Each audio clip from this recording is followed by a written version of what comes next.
Inside the game, the protagonist clenched his fist, focusing his ability. The monster in front of him was surreal, a gigantic creature with red eyes. Right after assessing the threat, the protagonist decided to engage in battle. But luck wasn't on his side that day either, and he was eliminated, failing the mission once again. After that, his body hit the ground, nearly losing consciousness, and he could no longer hear any voices. Now in the real world, he was just a supermarket cashier repeating the same tasks every day. After scanning the items, he would tell the customer the total. In return for his politeness, he received only hostility. Customers would just throw money onto the counter. This was the life of Kim Ki-bin, a 20-year-old university student. He lived each day intensely while working a part-time job. At least that's what they said. He tried to pretend both to himself and everyone around him. But deep down, he knew it was a lie. There was no way to enjoy such a monotonous life. It was always the same things day after day. He reflected on that while staring at his reflection in the glass. Looking at the door, he thought about the boredom of waiting for customers to walk in. He didn't even hear a thank you. At that moment, something caught his attention. Looking to the side, he noticed the phone. He had received a message from his mother asking what he was doing. He replied that he was working as always. She reminded him it was payday. While talking to his mother on the phone, he heard a small explosion. He looked around suspiciously, trying to figure out what had happened. After a few seconds, he ran to the door. He wanted to see what was going on outside after that explosion. Reaching the door, he was shocked by what he saw. He gulped and looked up, sweating. A monster with red eyes just like the one from the game he used to play was there. To his horror, it wasn't just one. There were several of them. As he stepped out and positioned himself in the middle of the street, he noticed flying monsters as well. Still in the street, he thought he must be dreaming. This couldn't be real. While thinking that, he heard a growl behind him. He turned his head and saw a huge monster with multiple rows of teeth. His expression was one of total shock. He thought he needed to run immediately, so he started running. He ran as fast as he could, his mind in panic. While running, he questioned where those monsters had come from. He could no longer stay on his feet and ended up falling, hitting his arms on the ground. After falling, he looked back to see if he was still being chased. He had stumbled, and upon looking, he saw something that shocked him. There was a body on the ground right behind him. He noticed those legs looked a lot like his. Right after that, he started coughing, feeling pain. Then he fell again, face down on the ground, unable to get up. All he could do was look, and he noticed something coming his way. It was the monster with multiple rows of teeth growling at him. He didn't know what that monster was trying to do there. Still lying on the ground, he couldn't do anything, only watch. After this event, a system window appeared with a notification. It was about the human awakening. The program had been activated, and this was just a test being initiated. Meanwhile, the protagonist was still lying on the ground, barely conscious. He wondered what was happening, but remained fallen with his torso one way and his legs the other. In a flash, his body was reconstructed and thrown far away. He put his hand on his head, a bit dazed, not understanding what had happened. He looked around. The place was strange, and he had no idea where he was. Looking down, he noticed various codes as if they were algorithms. He also realized his legs had reattached to his body. While all of this was happening, his mind remained blank. A voice startled the player so much that it made him get up, welcoming him to the awakening area. With that, the protagonist realized it was the same voice as before. He felt small among the crowd of symbols as if he were inside a computer. Once again, he was informed that the awakening test was being initiated. He was also notified that a new monster was being generated. The notification stated that the monster would be automatically erased after landing a hit, whether it caused damage or not. Facing the enormous monster, the tiny protagonist wondered how he could possibly attack it. Meanwhile, the red-eyed monster just observed and growled. The monster was about to attack again, and all the protagonist could do was try to dodge and scream. At one point, he covered his face with his hands, trying not to see what might be his end. With the attack, a cloud of dust rose, blocking all visibility. The message appeared again, informing him that he had failed once more to awaken. Little by little, the protagonist's body began to regenerate. When he looked to the side, he saw the mark of his previous body still on the ground. Some details of that scene left him shocked. His widened eyes showed how dangerous that monster was. He was shaken upon realizing that what lay on the ground was his own body. His stomach turned, and he couldn't hold back the nausea. After being regenerated, a difficult thought invaded his mind. However, he was interrupted as the monster had reactivated. Now with tears in his eyes, he looked up again. Still not knowing what to do, he merely bared his teeth at the monster. In a few seconds, the monster growled at him and charged. Once again, he was destroyed, his body separated from his head. That scene was no longer anything new. Even so, he could still feel his body and was able to cry and scream. He also heard the notification saying he had failed. his body was regenerated once more, and the notification informed him that the monster's attack would occur soon. This time, the protagonist was furious, screaming as if someone could hear him. He asked what they expected him to do against that monster, but then he was notified. They said it was impossible to defeat it, and that it had always been that way since the beginning. The protagonist was startled to realize that the voice was answering his questions. Gripped by courage, he asked who that voice was and why he had been brought there. Only 3 words were spoken to the protagonist: player, awakening, and justice. Then they said that the human species had the potential to awaken. Upon hearing those words, the protagonist realized he was being treated as just a character. In front of him, he could see all his previous bodies, some scattered around. He reacted by gritting his teeth, sweat dripping. He was a player, and that was all they told him. Once again, he stood before that enormous monster. As the monster approached, he knew he had never had a chance from the start. Once more, the monster launched its attack against the protagonist.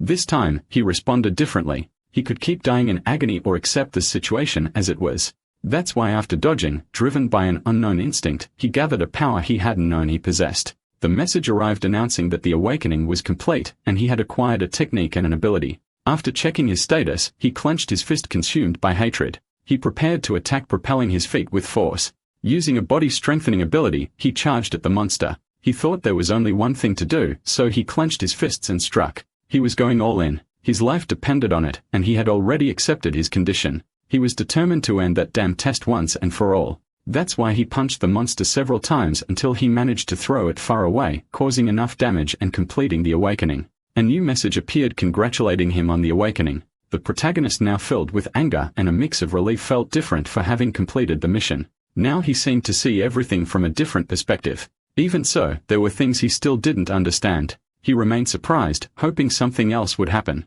As time passed, he still didn't return to his reality. He began to scream, trying to understand what was happening. He wanted them to stop wasting his time and send him back to his reality. However, the notification indicated an unknown error. He could no longer leave that test area. The news caught him off guard, and his eyes showed utter despair. Once again, the notification announced the start of the awakening test. He couldn't believe that the monster was standing before him again. The monster appeared as usual, attacking immediately. This time, the protagonist did nothing. He was struck by the monster's paw and then regenerated.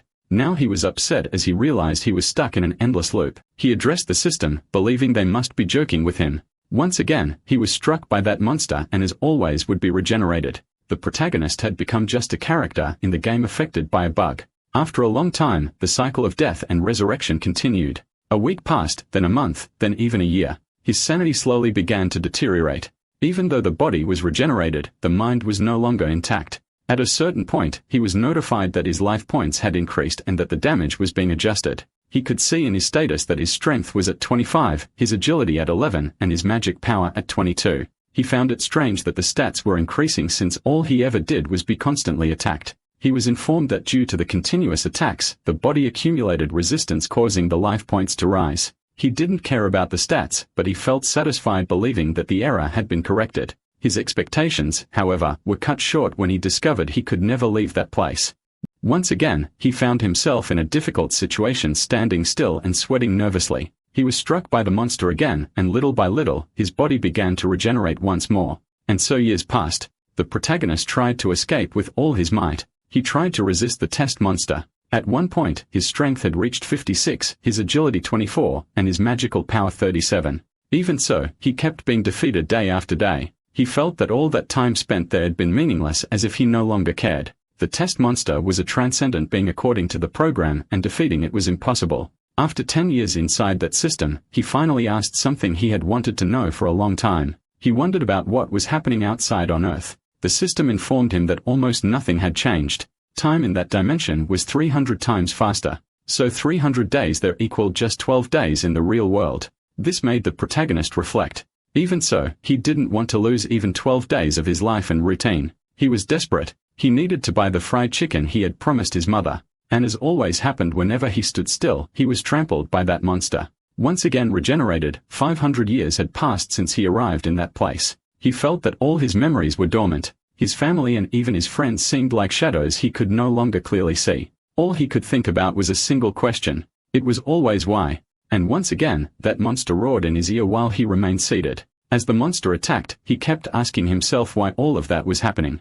But this time, the monster didn't manage to hit him. He was so enraged that he struck the monster before it could hit him. And this time, he was the one who chose to be aggressive toward the monster. He was showing his teeth again, but now not out of sorrow, out of anger. He unleashed all the rage he had built up and all these questions onto the monster. He no longer cared about awakening or difficulty. He didn't care about anything anymore. He just wanted answers to his wives. All he wanted was to live this thrilling life to the fullest. Now he was so filled with hatred toward the monster that he felt like he would explode inside. Even with its back turned, the monster continued roaring. The protagonist slowly turned his body toward the monster and he whirred back at it, showing his teeth and a menacing gaze. With all that fury, he launched himself at the monster. And so, 10 years passed since the day of humanity's awakening, and the city seemed unchanged. However, a crack appeared in the sky and electricity began to surge. That crack opened a black hole. The system still showed an error, and the protagonist emerged from that dimensional rift. He had defeated the monster, leaving only its carcass on the ground. Now the protagonist was covered in electricity, floating among the clouds. He no longer looked the same after having spent 300 years inside that test. He was now at max level. The system was struggling to start in online mode, being forced to temporarily run in offline mode. Over the last 300 years, the young man had thought about one thing every single day. He dreamed of the moment he ate fried chicken next to his mother and of the sweet messages she used to send him. As soon as he had the chance, he asked the system where his mother was. However, he got no answer. The location function wasn't available in offline mode. Given that, he decided to go to the neighborhood where he had lived before being trapped in that endless test. But when he arrived, he was deeply shocked. Everything that once stood there had turned into ruins and debris. He couldn't understand why his old house was no longer standing. While trying to process that reality, 2 guards appeared behind him. Realizing he was a civilian, one of the guards called out to the young man. He slowly turned around, not understanding why a soldier was telling him that area was off limits. He wanted to know what had happened to the neighborhood where he grew up. He wanted to understand why everything was destroyed and in incomplete ruins. The guards exchanged confused glances, not knowing who that young man was. One of them even asked if he'd spent the past few years isolated on a mountain. Then they explained that the destruction was the result of a dungeon break that occurred 10 years ago. As soon as he heard that, the young man instantly understood it was about the monster invasion. With a trembling voice, he asked where the people who used to live there were. One of the soldiers answered firmly that all of them had died. The protagonist's eyes widened, unable to believe that news. Immediately after, he clenched his teeth tightly, trembling and mumbling nearly inaudible words. Noticing the young man's desperation, the soldier stepped back and clarified that there was an exception. He stated that some people had survived because they weren't in the area at the time of the attack. According to him, those people were under government protection in the safe zone. Overcome by sudden anxiety, the protagonist grabbed the soldier's collar, demanding more information. With wide eyes, he begged for an answer about his mother's whereabouts. As soon as the soldier said that the safe zone where the survivors were sheltered was in Moontown in Zone B, the protagonist immediately let go of him. In the next instant, he dashed toward the mentioned location. The soldier breathed a sigh of relief, feeling that the encounter with that young man had been more dangerous than he expected. Before he could compose himself, the radio broadcasted an urgent alert. A dungeon break was about to occur. The situation was so critical that the message was repeated several times over the communicator. The estimated location was exactly in the refugee zone, the same place the protagonist was headed. Immediately, visuals showed that sector. Lightning sliced through the sky like a warning of an impending calamity. Several military vehicles rushed to the area accompanied by armed troops. The emergency was so great that even the presence of a lieutenant colonel became necessary. The officer demanded reinforcements as the dungeon break seemed inevitable. Outraged, he questioned the absence of the guild forces and the reason for their delay. With clenched fists, he cursed loudly, convinced they were neglecting refugees. He assumed the delay was due to the guild demanding more funds. Meanwhile, a young first lieutenant asked the colonel what their next steps would be. He ordered everyone to form a defensive line and prioritize eliminating the smaller monsters. At first, she seemed hesitant about the decision. She thought it was too risky to confront the invasion directly as all the support services could be hit. The colonel, however, was harsh with her, telling her to shut up and follow the order. So as the sunset stained the sky red, the soldiers began to form the front line. Amidst the chaos, the protagonist finally arrived at the location searching for his mother. He found the concentration of soldiers and military vehicles suspicious. He decided to ask the system what was going on. He was informed that a 5-star dungeon break was about to occur in Zone B. In just 3 minutes, a new dungeon would be generated and the same monsters from before would return. The young man's heart tightened. His mother was in danger.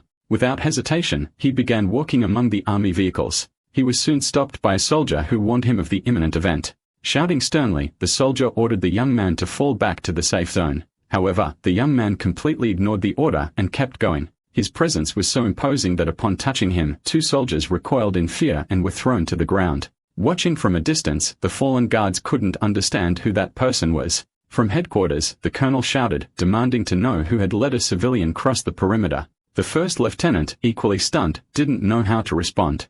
Now the protagonist was surrounded by dozens of soldiers with weapons pointed at him. Even so, his expression remained unchanged, showing no sign of fear. He stood still at the center of the formation, unshaken. When he realized they didn't intend to move, he firmly asked them to step aside. The intensity of his aura made everyone hesitate. None of the soldiers could explain why they were obeying that command. The first lieutenant, seeing her companions step back, angrily asked why they had allowed it. One of the soldiers replied in a low nervous voice, "That man was a player." Upon hearing that, the lieutenant widened her eyes and began to sweat. All eyes turned to the young man, now with fear and respect. Meanwhile, the sky gave even clearer signs that the rupture was near. The seal was finally broken, and the guards looked up in disbelief. One of them noticed that the sky looked like it was being torn open by giant claws. In a state of shock, he could only scream. The dungeon break came to pass and a horrendous creature emerged, roaring as it exited the rift. The soldiers panicked, realizing how unprepared they were. They desperately searched for the guild reinforcements.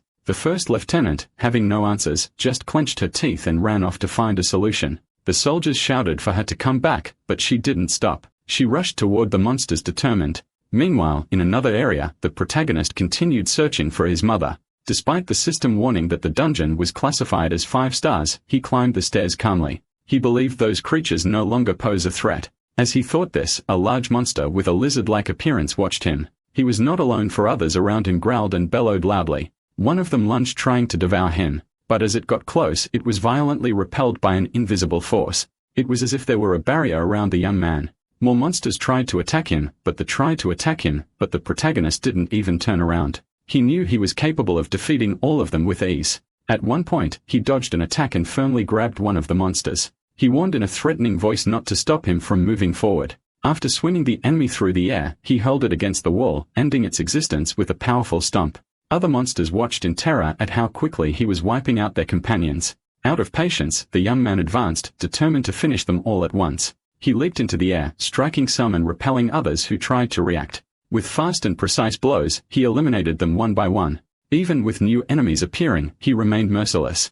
For every monster that came, there was a fatal strike. In no time, only bodies remained falling amid the destruction. While preparing to eliminate anyone else who dared to stand in his way, the first lieutenant was running toward him, climbing the same stairs he had passed through. Looking up, she saw that he had defeated all the monsters of the 5-star dungeon by himself. She stood in awe as she witnessed that scene. The protagonist had single-handedly stopped the complete collapse of the dungeon. While the lieutenant stood still watching that mysterious young man, more monsters rapidly approached.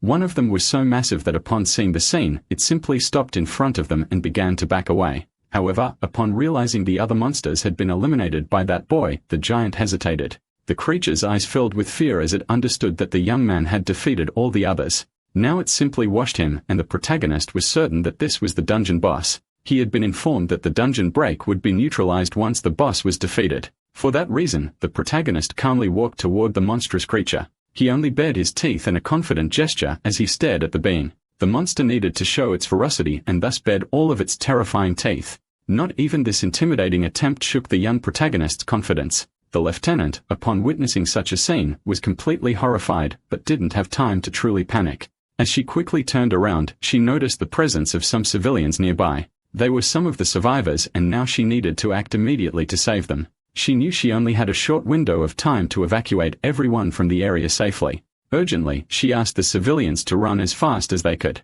However, the civilians seemed confused and unsure of what to do. Exchanging desperate glances, they remained paralyzed before the sinister girls that the monster kept emitting. Everyone was completely terrified, unable to take a single step to escape. When they finally managed to react, they ran in tears, screaming desperately for their lives.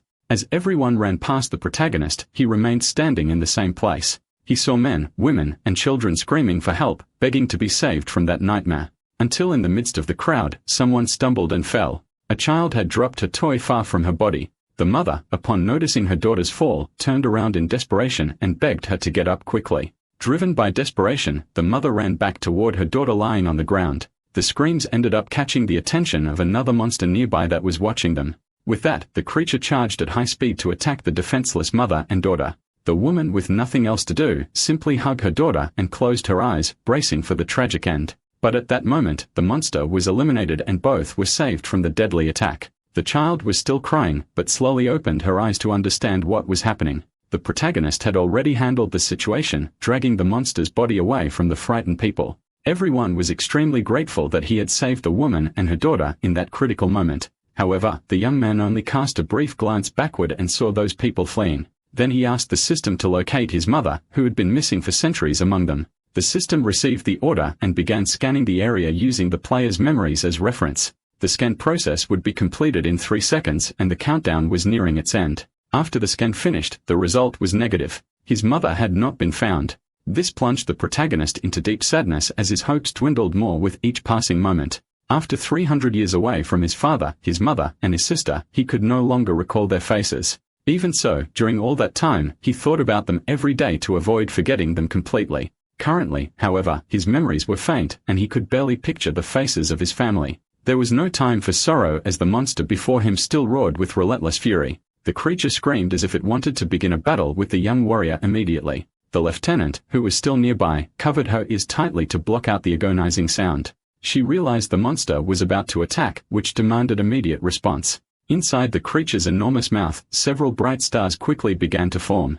Those orbs would serve as projectiles and the monster launched them all toward the protagonist. Even while standing still, the young man knew exactly what was happening and activated his special ability. It was a body enhancement, and with it, his hair turned white once again. After a successful activation, Awaken mode was triggered and his power increased exponentially. Now, the protagonist possessed colossal strength, ready to finish off that opponent. Without hesitation, he attacked the creature remembering his mother's words, which intensified his rage. He launched himself furiously at the monster, while memories of his previous life flooded his mind. In that enhanced form, his eyes and hair glowed in pure white as if made of light. He no longer feared any attack for he had faced battles like this more than 3,000 times. He struck and dodged attacks effortlessly as if performing something routine. Meanwhile, the lieutenant lying on the ground watched it all from below in awe. She realized that the young man was redirecting the boss monster's attacks away from the city, protecting everyone.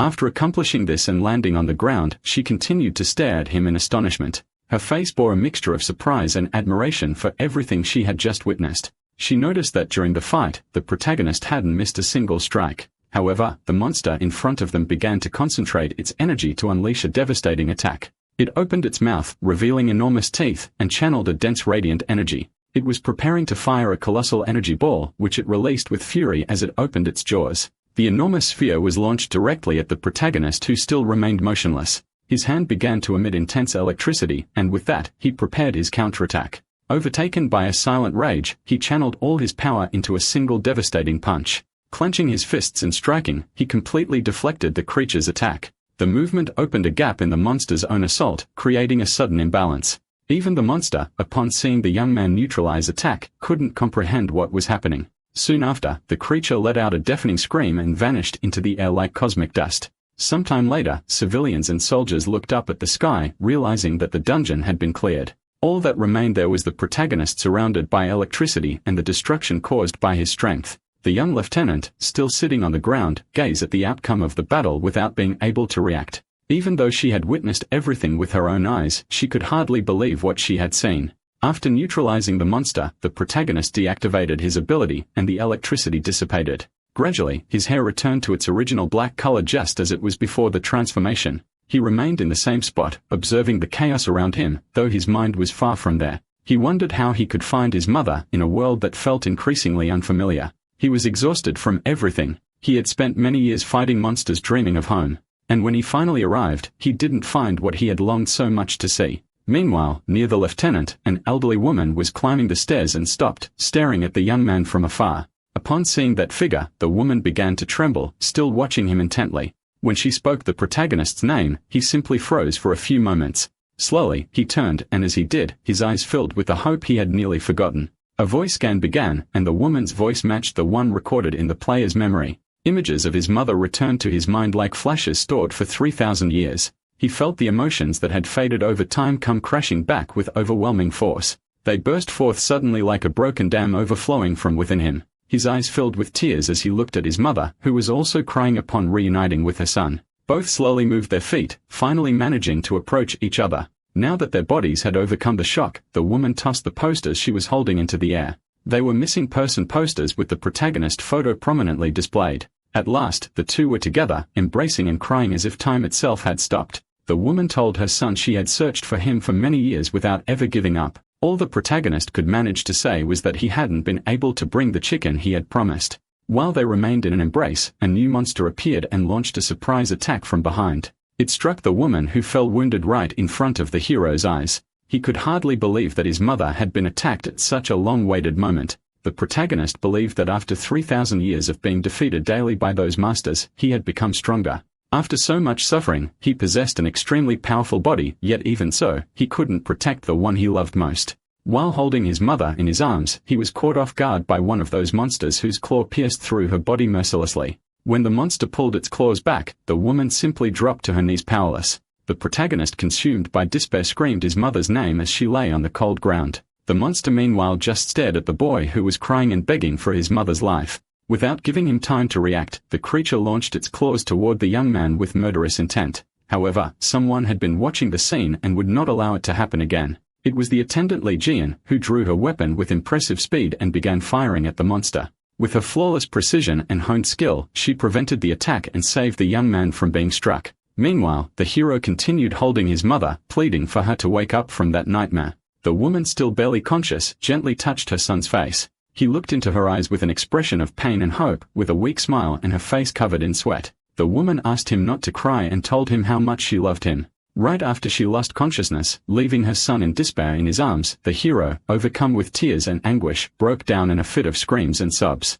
With his face turned toward the sky, he cried out with all his strength, releasing the pain that consumed his chest in that moment. He remained there, motionless, still holding his lifeless mother in his arms. Much later, at the 39th Battalion of the Defense Force, the colonel was complaining about how excessively noisy the days had been. He also expressed curiosity, asking about the protagonist and what he'd have been up to over the last month. Lieutenant Li Jian reported that he had been clearing dungeons and making rapid progress. She also mentioned that discontent among the guilds was growing quickly, becoming a serious problem. The colonel then placed his hand into his uniform pocket and pulled out an envelope. He handed it to the lieutenant, informing her that those were direct orders she was to follow. The mission was clear: find the protagonist and bring him back before he caused even greater problems. Meanwhile, the hero continued destroying every monster that appeared before him without hesitation. He used the strength and skill he had acquired during the 3,000 years he'd been imprisoned. With grit and sharp instincts, he executed flawless movements that secured one victory after another against his enemies.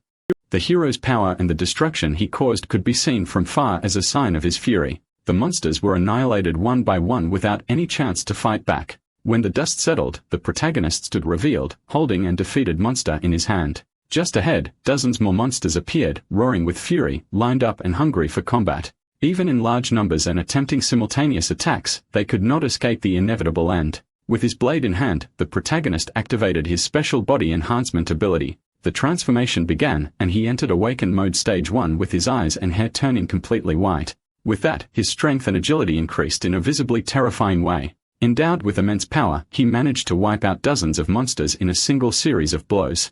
That battle was decisive and resulted in the complete eradication of the dungeon's monsters. The dungeon at last was left clean, silent, and free of any threat. After so much effort, the hero returned to normal and sat under the rain, still feeling the pain of loss. As he remained there, unmoving, someone approached and held an umbrella over his head. He raised his gaze and saw who was holding the umbrella under the pouring rain.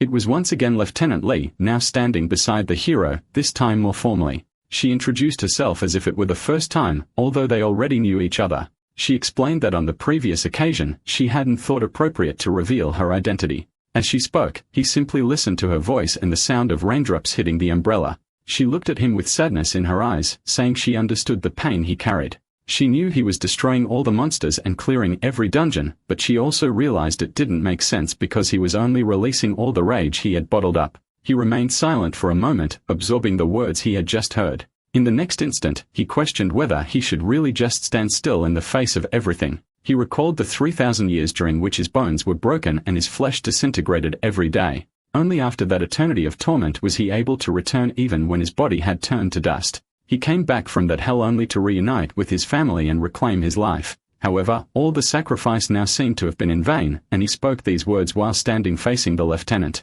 She, surprised by his words, widened her eyes and tried to understand his pain. With seriousness, he asked whether he was supposed to just endure everything in silence and accept it quietly. After that question, the two remained silent, standing still under the persistent rain. With nothing more to say, he walked past her and moved forward, leaving her behind. She remained still holding the umbrella without shielding herself from the rain streaming down her face. Lowering her head for a moment, she seemed to be thinking about something important. She suddenly turned and shouted to the back of the young man, walking away with determination. She firmly said that she would help him, that she would be by his side in his quest for revenge. She promised she would fight alongside him to wipe out all dungeons and all monsters. She assured him that he wouldn't have to face everything alone anymore. He just needed to go with her. 6 months passed after that conversation, and in a large hospital, the hero's mother remained hospitalized. Still unconscious, she breathed with the help of machines and intensive medical care. He observed that true miracle from behind a glass, feeling relief that she was alive.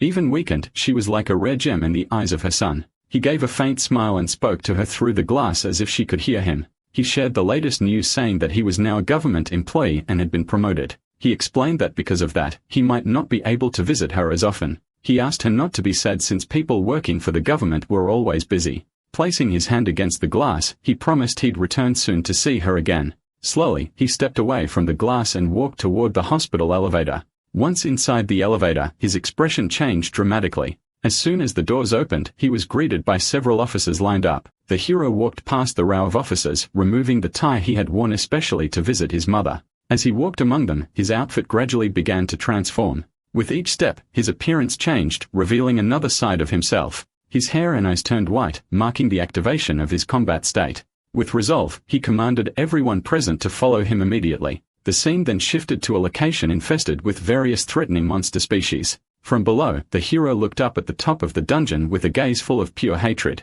He was determined to exterminate every single monster in that place without mercy. Although some appeared strong and extremely stubborn, to him, they were nothing but obstacles. They were just abominations that needed to be eradicated from the face of the earth. Around him, a current electricity pulsed, indicating that the battle was about to begin. In another location, it was announced that the defense service for the metropolitan area provided by the Shield Guild had ended. A man in a bar heard this news on the TV. While stirring his drink to make it colder, he took a generous sip. Placing the glass back on the table, he seemed to be preparing to speak to the man beside him. He began by asking what business the man had there. The man replied that he was there to drink the same thing as the captain, the patrol squad leader. The man went quiet for a moment and then removed the hat from his head. He asked the white-haired man with a sharp gaze to get straight to the point. The white-haired man expressed his admiration for the captain and asked if he was aware of recent events. He was referring to the reason behind the recent turmoil, pointing to someone who was disrupting the guild's peace. Meanwhile, the news report continued, stating that everything was related to the recent collapse of several dungeons.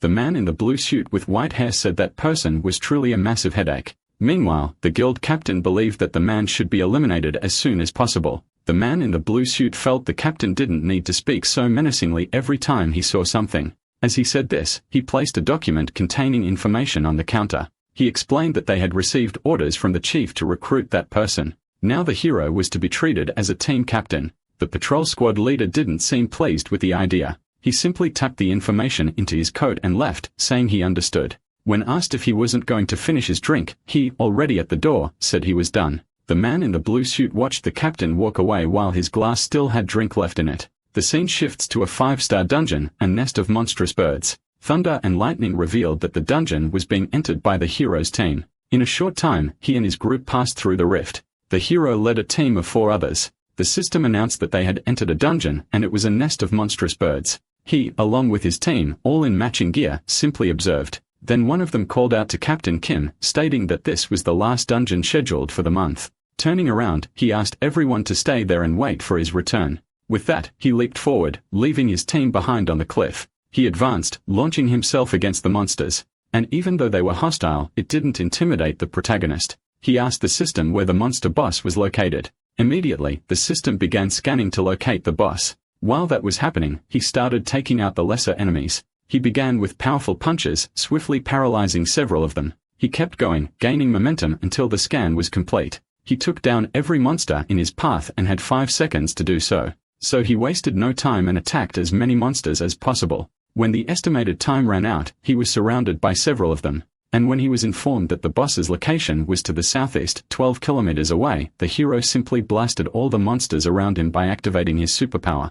That was his body enhancement ability, which kept him surrounded by electricity. In that form, his eyes and hair turned white. He scanned the path he needed to follow and launched himself like lightning. His face showed determination. Changing his route when needed, he continued forward until he reached the place where the monster boss was. When he did, he stopped and began observing the monster, which was truly massive. It had also already spotted the hero. It was the boss of the monstrous bird albatrosses. Despite its intimidating presence, Captain Kim only stared at it, showing his hatred for the monster. From afar, his team watched everything happening to their captain through binoculars. A team member with long hair and a mask asked what the situation was like. The one observing replied that it would probably be over in a few moments. They all thought the captain was amazing. He was fighting the albatross and hundreds of monstrous birds alone. With that, the long-haired man, the vice-captain, ordered the others to quickly collect the spirit stones. The order was to leave nothing behind.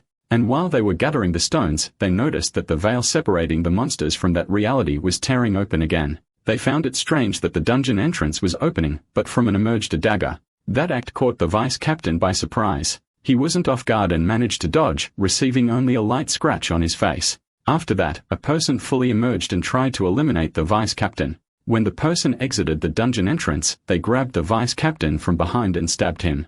After that, the vice-captain was shown lying on the ground while the opponent's sword was stained. With that man on the ground, the veil tore open and others came through as well. All of them were armed and the rest of the hero's team didn't understand what was happening. They spoke among themselves while Kim Ki-bong's team watched with wide eyes. The man said that if that person had been eliminated with just one attack, he wasn't much. He concluded that it probably wasn't Kim Ki-bong. That man speaking was Bak, the leader of the patrol squad. The team realized they were searching for their captain. The squad leader asked who Kim Ki-bong was. Meanwhile, their captain and leader was locked in battle with the monster, which was about to be taken down by the hero's hands. After striking, the monster began writhing and showing signs of defeat. However, the monster wouldn't go down easily. It managed to charge up a power that emerged from its mouth. The hero simply watched as the power slowly reached its mark. The monster's strike was strong enough to set a large part of that area ablaze. Back at the location of the captain's team who was still being interrogated by the enemies, Bak Cheol felt the tremor from the monster's attack and realized the explosion had been massive.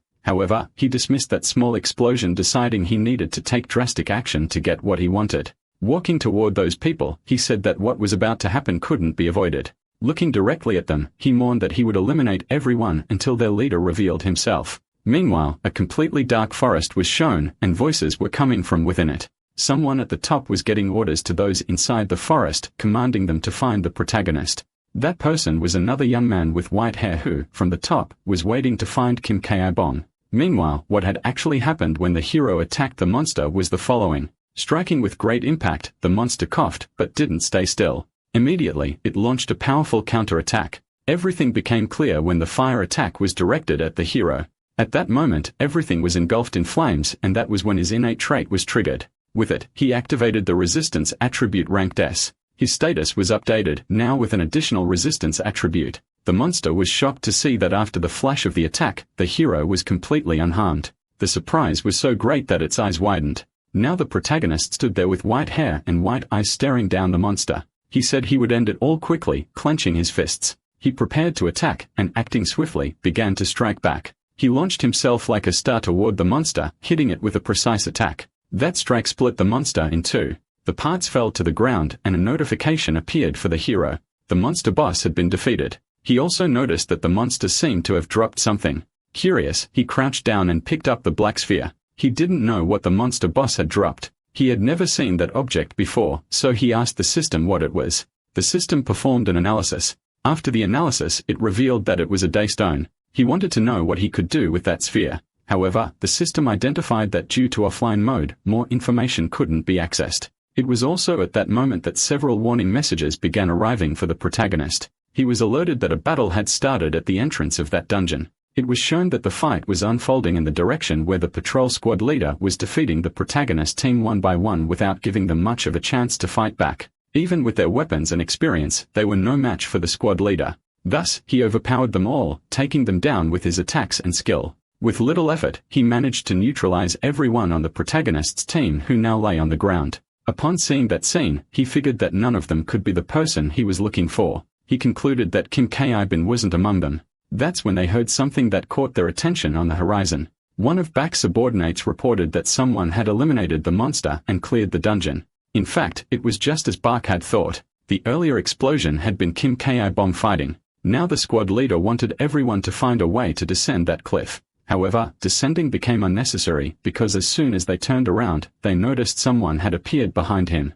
The leader turned to see who had arrived at the location, but the dust made it hard to see clearly. Even so, a silhouette was visible to the subordinates, who immediately recognized the captain. The subordinate widened his still unbruised eyes and felt relieved to see the captain. He looked in his direction stunned while his subordinate felt satisfaction. The hero simply remained standing and then walked toward the squad leader. Bake stayed where he was watching that man approach him. He said he'd been looking for him and introduced himself as the squad leader. However, as the hero drew closer to the man, he felt a terrifying pressure like something was squeezing his brain. That man's strength was unimaginable. Bake realized just by being close to Kim Ki-bin that his presence was more terrifying than many of the monsters he had fought. It felt so real. It was as if his life was being threatened. In fact, what was happening was simply that the protagonist was just a few steps away from the man who wore a frightened expression and was sweating simply because he was standing near such an impressive presence. Bake, even as captain and leader of the patrol squad, was still trembling. Things got worse when that powerful voice addressed the Shield Guild member.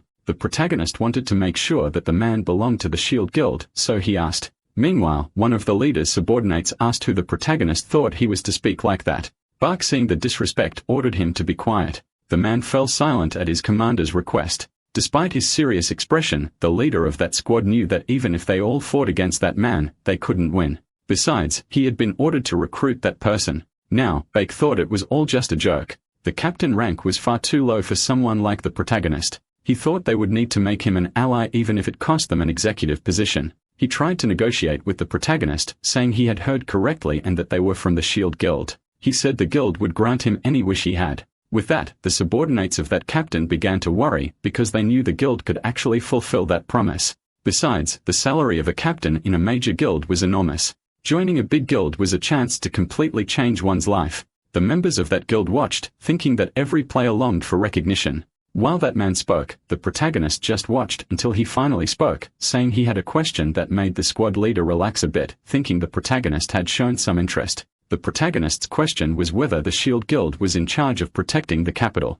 As he asked, memories of the accident involving his mother resurfaced. So he also asked if the Shield Guild was responsible for protecting the immigrant sector of Zone B. The man agreed, saying that indeed, not only that area, but a large part of the metropolis was under their jurisdiction. Before he could finish the sentence, he was struck with a heavy blow to the face. The impact was so intense, it sent the captain flying back to his subordinates. He collapsed immediately, half unconscious. Meanwhile, his subordinates asked what the man thought he was doing. The protagonist, with a serious expression, explained that if they hadn't figured it out yet, he would simplify. He was seeking revenge for having touched his squad. He made it clear that it had nothing to do with personal feelings. To better understand the story, the largest guild was the Shield Guild. It was the one responsible for protecting the capital area where the high-level dungeons cluster. It was a large guild with over 5,000 members, including 3 S-rank players. But even so, they couldn't convince the protagonist to join their guild. Despite all those skilled soldiers, they were not enough to stop a single person. Everyone gave their best to try to restrain Kim Ki-bin, who defeated them with ease. The protagonist sought revenge, and the monsters weren't the only ones to blame. The guild's negligence caused him to lose the chance to live alongside his loved one. Now what could be seen was that group from the guild being flung through the air. The captain watched, unable to believe what he was seeing because he had brought with him the best members of the elite. He thought that if it came to a fight, they would be able to hold that person back. But now they were being treated like toys in the hands of that monster. He was wiping the floor with them as if they were old, dirty rags. On top of that, he didn't seem to care one bit about which guild they belonged to. Sometime later at the Shield Guild's headquarters, the wounded were taken for treatment. The director, watching everything, couldn't understand why there were so many injured since the intention was to recruit peacefully. Now the director stood smoking his cigar, talking to the nurses. He wanted to speak with the captain, but Bake was still unconscious. Even so, the director insisted on being alone with the captain as he needed to know what had happened. When they were alone, the director saw that the captain was covered in bruises. He pulled the sirens from his pocket because he needed answers. He then injected the substance into the captain's abdomen and pressed the device. Within seconds, the captain began to move his fingers. Shortly after, his body responded to the medication. It was as if the captain had instantly regained consciousness. He was still recovering and coughing. The director told him he looked terrible and asked what had happened. The man, looking down, tried to come up with an excuse for everything that had happened. Meanwhile, the director sat down in a chair. Then he asked for an explanation, and he wanted it in detail. "Can I bow my head and think for a moment?" said the captain. "How did the entire escort team get defeated by just one man?" That man was Kim Caben. The director had no idea he was that strong. "He's strong," the captain affirmed. "He has immeasurable power." Hearing those words, the director couldn't believe the captain was admitting his own defeat. However, he had one question for the captain. He wanted to know how he thought Kaibong would fare against the guild leader. At first, Bark said the answer was obvious, but then fell silent, knowing he couldn't make that judgment. Kim Kaibong and the guild leader were both transcendent beings beyond the captain's reach. A person with little power couldn't even see past a wall right in front of them. That's why the director knew BAE couldn't possibly say how strong either of them truly was nor compare them. The captain made it clear that they couldn't recruit Kim Kippen, as for some reason, he held hostility toward them. That would be a major liability. After hearing this, the director stood up, and as he left, told the captain to rest, since he had just woken up after taking medication and might feel sick later. After leaving the room, the director seemed to have an idea of how to deal with that person. Holding the phone, he called someone and ordered a mission for a mercenary. It was to be sent to the vice leader who was to take care of the situation. If they couldn't stop him, they would have to eliminate him. The director knew that only then would he no longer stand in their way. Meanwhile, in a 4-star dungeon at the Abyssal Beach, the monster kept growling. It was being attacked by someone, and that person was the protagonist. He continued eliminating every monster that appeared before him. In the middle of all that, he had a question for the system. "What exactly is the Day Stone?" he asked. The system replied that the Day Stone was that black object the protagonist had found. However, that wasn't the answer he was looking for. He was surprised when the system stated that he was able to absorb the stone. This left him quite stunned, so he put his hand in his pocket and held the stone again. He asked the system what the purpose of absorbing the stone was. The system explained that it would have two effects once absorbed. The first would be a system upgrade, and the second, access to the origin of the dungeons. As for the origin of the dungeons, that seemed to greatly interest the protagonist. Meanwhile, in the city, life went on, and one person drew attention while walking through the streets. Everyone stared at them, drawn by eccentric conversation and a large hat. They stopped and showed a piece of paper, asking if anyone knew that man.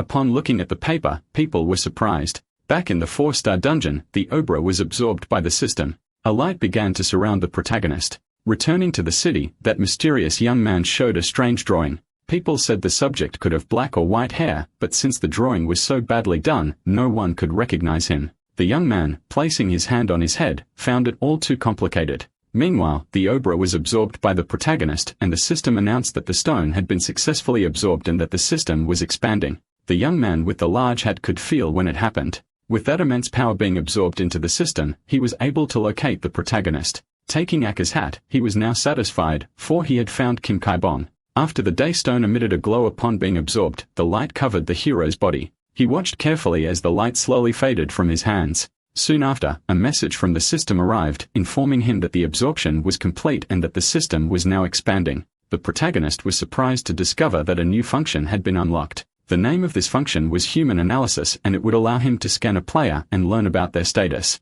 The protagonist thought this emotional expression function might be interesting. After that, he landed in an area designated for heroes. He deactivated his ability, and his white hair gradually returned to black, while his clothing transformed into a regular suit. He asked the system to find the nearest bus stop, one close to the squad. As he walked down the stairs, the system informed him that the request had been received and that the location had been set. Now all he had to do was walk 1.5 meters to the next bus stop. However, he soon realized that the system had asked him a question. He figured this might be due to the recent system expansion. He then explained to the system that the lieutenant colonel had asked him to walk, not fly. He kept walking, but soon noticed he was being followed by someone. He wanted to know who that person in the crowd was, someone in strange clothing who was tailing him. Pretending not to notice, he continued walking, thinking it might be someone from the Shield Guild. He sensed something different about that person. There was no hostility. He thought he might take the opportunity to test the human analysis function. So he asked the system to analyze the person. The system began the scan. Shortly after, the system reported that the analysis had failed, and the protagonist concluded that the upgrade had been useless. Arriving at the bus stop, the protagonist sat down, but warning notifications started to appear. This was due to the young man who had already approached the protagonist. Kim K-Bom looked at that young man with white hair and white eyes, who now stood before him in strange attire. The young man seemed emotional to finally meet the protagonist in person. However, the young man sat quietly in a corner while the protagonist noticed that he smiled every time he looked at him. He also noticed that the young man didn't even try to hide the fact that he was following him. But as soon as the bus arrived, the protagonist got ready to board and presented his transport pass. After that, he looked for a comfortable seat and settled in. He looked outside and noticed that the young man was no longer on that bench. Looking to the side, he realized the young man had already boarded the bus and was now sitting beside him. The protagonist had never felt so surprised since he escaped the awakening zone. He thought about that while the bus continued its route. For away from there, in a 4-star dungeon, the serpent swamp, giant snakes and incredible monsters were on the loose. Someone was clearing that dungeon, that someone had long hair or tattered clothes and wielded a large sword. Even though the snakes were enormous, the man wasn't intimidated and launched fierce attacks. Even in the face of the monsters' hostility, he stared them down and eliminated them one by one. He cut through them all with his sharp blade, a mystical sword capable of causing massive damage. Not even the giant snake stood a chance against that blade or against the man who, with a fierce face and a large scar, continued fulfilling his duty. He kept going like that for a good while, slaying every snake that appeared before him. He walked among them as if nothing had happened, resting his massive sword on his shoulder. However, that man noticed someone approaching. He gripped his sword carefully and hurled it toward the person. With that, a cloud of smoke and dust covered much of the area. After throwing the sword, he waited a while for the person to emerge. From behind a tree, the director simply caught the sword and warned that it had been dangerous. That man with long hair and a big scar was the vice master of the Shield Guild, the Sword Emperor. The man's name was Park Terum, and he spoke to the director, saying how sneaky he still was. The director told the vice master to be more careful with the venom of the giant snakes, but Park reminded the director that he had ordered never to be disturbed.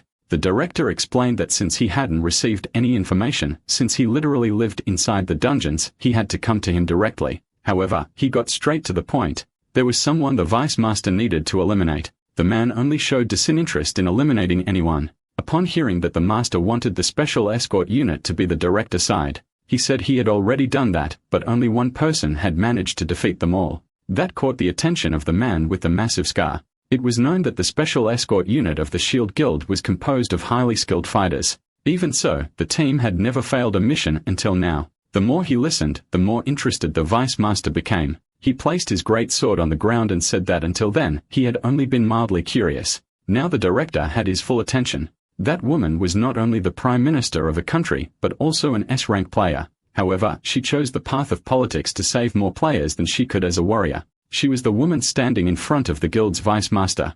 She quickly showed hostility upon seeing Park Terum in front of her. He thought she was being harsh. It had already been 3 years since they last met. The woman simply looked at all the bodyguards lying on the ground, and her expression worsened. She said that 3 years had passed, but she showed no fear. She simply drew her sword and revealed her aura, creating a magic circle beneath her feet. Staring at the man, she asked if he had already forgotten her temperament in just 3 years. When she said that, the bodyguards with her already knew what she was referring to. All of them showed respect and fear before that authority, an S-rank player and the current prime minister. 10 years ago, she was the only one from the first generation to awaken on that day. She was the first awakened, and now she was activating her ability. As soon as she activated the mass teleport spell, a 7-star magic, they were all transported to another place. From afar, one could see the intense glow atop a government building. Left behind were only the bodyguards and the wounded. In the blink of an eye, she had teleported the two of them to a cliff, a place far from civilization. Now after the dust settled, the two stood face to face, swords in hand. Anyone who admired the woman could see she hadn't rested with time. He already knew that she would teleport them to that location away from any spectators. While she listened to his words, she was already preparing for battle. Looking seriously at that guild vice master, she informed him that he was under arrest for the crime of treason, saying that she made it clear she was ready for what came next. Meanwhile, elsewhere, the bus was making its stop at the defense force headquarters of that city. Quick footsteps descended with the protagonist followed by the young man who was still tagging along. As the protagonist stepped down, it was striking to see the one walking behind him. Although annoyed, Kim Ki-bom had not said anything to the young man up to that point. Upon arriving at the base, the soldiers upon seeing him saluted. They were surprised to see the young man who had been constantly trailing behind the protagonist. One of the soldiers asked if the boy was his brother, but the protagonist simply said he didn't know him. The soldier informed the young man that he was not authorized to enter a military base. Therefore, the protagonist thought he had finally gotten rid of that annoying guy and headed for his dormitory. Upon arrival, he took off his coat and was still thinking about what had happened in the dungeons. He wanted to understand the purpose of dungeon research. Even though he probably wouldn't get an answer from the system, he wasn't sure whether he should acquire more day stones and absorb them. He thought that by doing so, he might make the system a bit smarter than it currently was. While thinking about that, he noticed the young man watching him change through the glass. Within seconds, the guards realized he was peeking through the window of the protagonist's room. He heard noise and sticking his head out, saw the young man running, fleeing from the soldiers. That's when Kim Ki-bin realized he wouldn't be able to get rid of that young man. Elsewhere, the guild vice master Park Terum was still fighting. It was a fierce battle between the Prime Minister and the guild's vice leader, but the woman wasn't intimidated and the two exchanged blows continuously. After Jiyu was trying to defend herself against Park's sword, she looked at him with a serious expression. She told him that they should hand over Kim Ki as that was the request of the guild's vice master.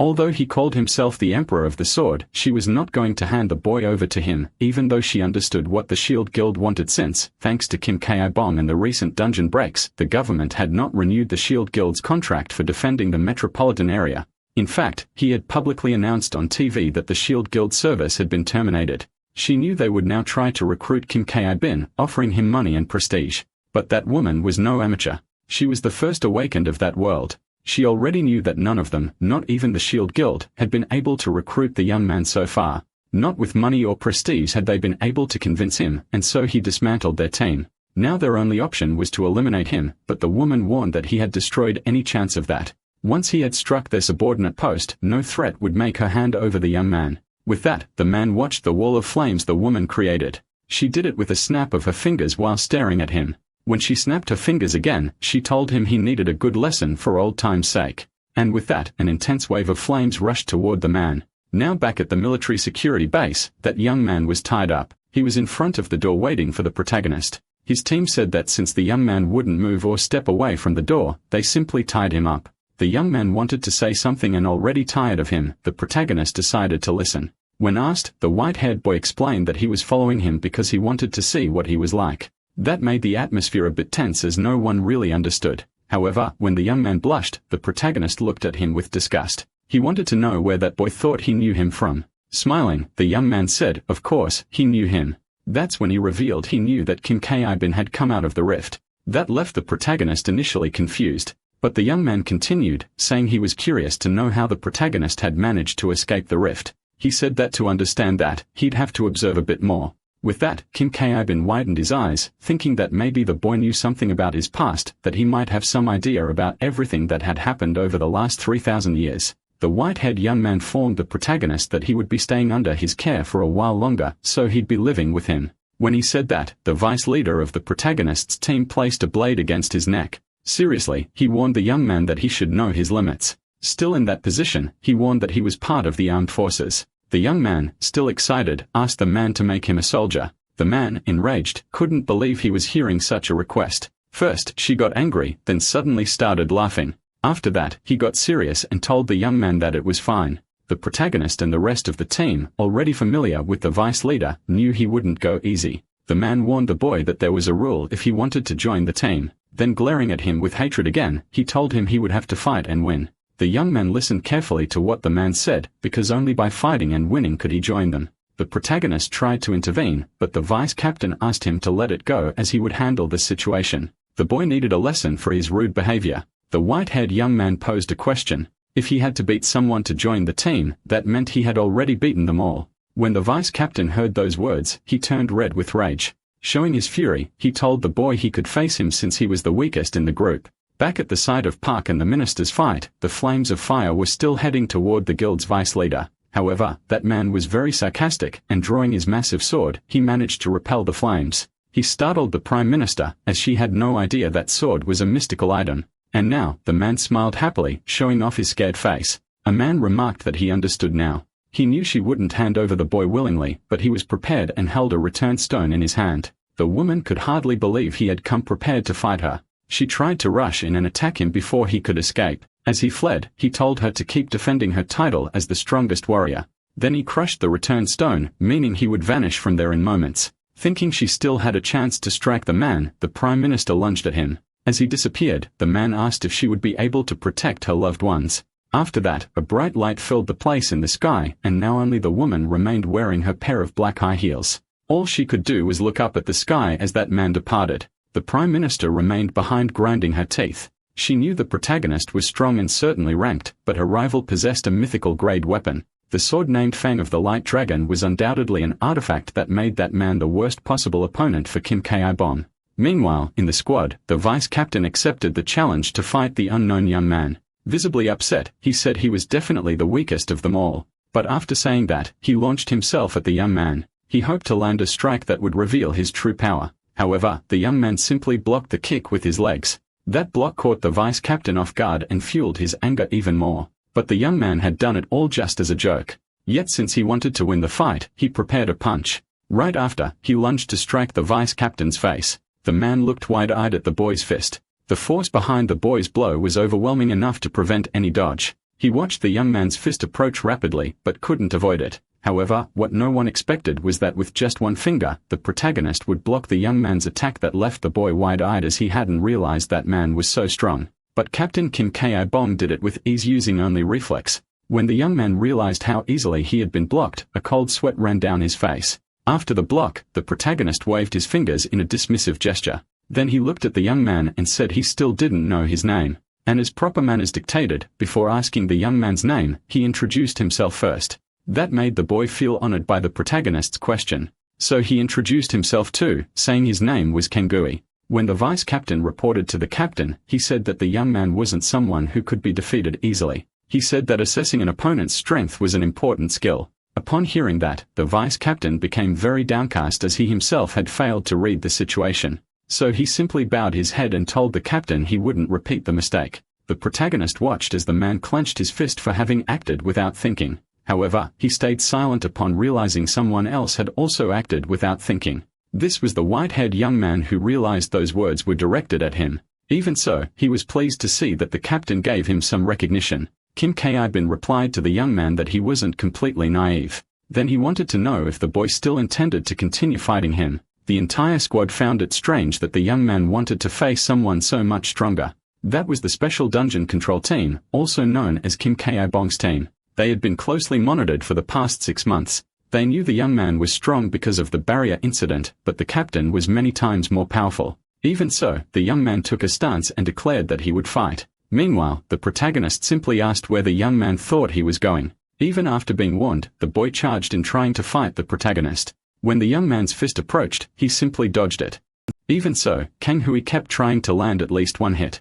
With the protagonist growing impatient, the boy received a kick. Right after that, he was told it was payback for kicking the captain's subordinate. The act startled the subordinates who were watching the captain fight. The vice-captain was right. It was just as he thought. The captain was many times stronger. However, that kick didn't hit the boy's face. He managed to block it, and that surprised the captain since he had kicked with full strength. Still standing, he decided to strike the young man a few more times to test his endurance. While the boy blocked all the attacks, he asked who the captain was. He also wanted to know who had sent him to that place. The boy dodging said it was a secret and kept trying to evade the attacks. After so much back and forth, he launched a kick that sent the protagonist flying. That also caught the captain by surprise, since it had been a long time since he was launched like that. It only increased his interest in the boy.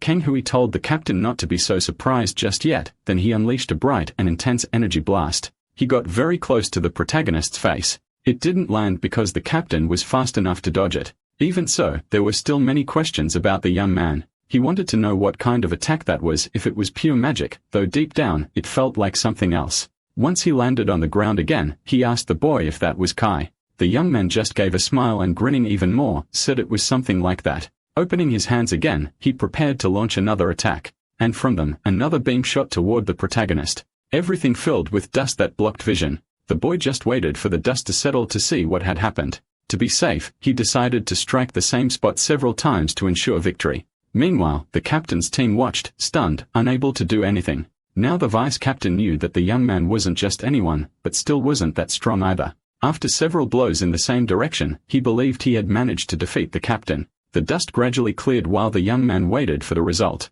He was frustrated to see a silhouette forming within the dust. Annoyed, the protagonist told the boy that he had just attracted someone even stronger. Kangui, still playful, didn't mind. He said that the man really was strong. He told the captain that he didn't think he would walk away unscathed after so many hits, but that wasn't how the protagonist saw it, as his clothes were burned and torn. After that, he asked if the boy was finished because his fists now indicated it was his turn. Knowing he didn't stand a chance, the white-haired boy shouted that he gave up. That caused a stir among the captain's group. But that white-haired boy, pointing at the vice-captain, said he could join the team since he had defeated him. Now grinning from ear to ear, he said he would be under Kim Ki-bong's care. However, the captain warned that he had never said it was over. While the boy was still feeling satisfied, he took a punch to the face. And, of course, with the captain's strength, the boy was sent flying. He landed legs up, having hit the ground head first. After that, the protagonist walked away and with his back turned, told his soldiers to take care of the rookie. They simply couldn't believe that the boy would actually be part of their team, and they also couldn't believe that a monster like him would be considered a rookie. Meanwhile, the boy lay half unconscious on the ground.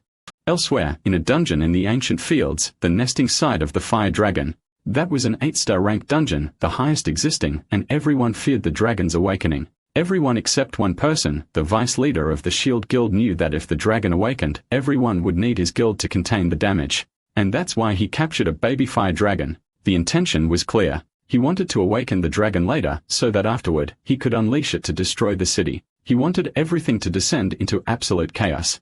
After all, the fire dragon was an enemy extremely difficult to combat, and he didn't know anyone capable of handling it if it were to awaken. Some events took place 10 minutes before the dragon's awakening. Before that, a hatchling had been captured. The creature was injured and screaming. It was clear the adult dragon would hear the sound. The director found the situation very problematic. Even though it was just a hatchling, it was still a fire dragon. While holding his cigar, Park Terum simply watched the man. Impatiently, he asked the director to stop with the rambling. He wanted to know how that would draw attention. The director continued smoking his cigar, amused by the vice guild leader's questions. Then he revealed that it would be quite simple. And as he said that, he crouched and looked into the baby dragon's eyes. He began to lay out the plan. They would eliminate the hatchling to awaken the adult fire dragon. He knew that once signs of the awakened dragon were detected, the government would send special forces. The Viscule leader listened carefully to the director. Everything lined up, and to stop the fire dragon, they would need to call Kim. However, he wanted to know how they would deal with the enraged dragon afterward.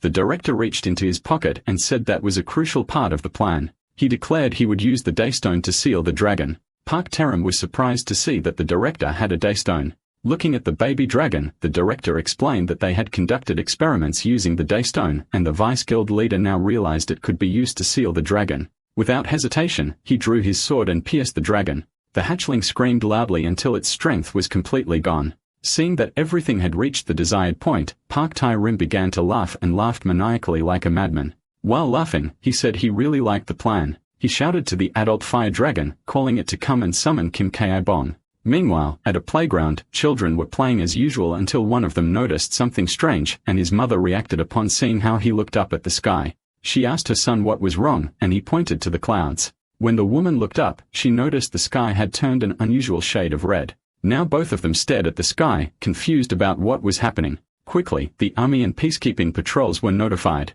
Helicopters flew over the city through the crimson clouds. Reporters and news outlets broadcasted that the situation was an emergency. With that, residents saw on TV that all citizens were to evacuate immediately. Everyone in front of the big screen who heard the message began to worry. The sky wasn't just red. It was filled with several government jets. Citizens faced chaos and confusion as the government declared martial law. It was a situation similar to what happened 10 years ago. Experts and commentators shared their opinions with the public. A major scholar and expert on the subject said that a catastrophe had befallen them all. He mentioned that there had been a similar case in Russia, which is why they gave up on clearing dungeons the traditional way. Citizens now recalled that Russia had used nuclear warheads in uninhabited regions at the time. Everyone understood that the chaos from 10 years ago had returned to the country. The Prime Minister struggled to deal with the crisis caused by the S.L.D. Guild. Inside a helicopter, she asked a subordinate to contact the intelligence service. She wanted to know where the country's president was.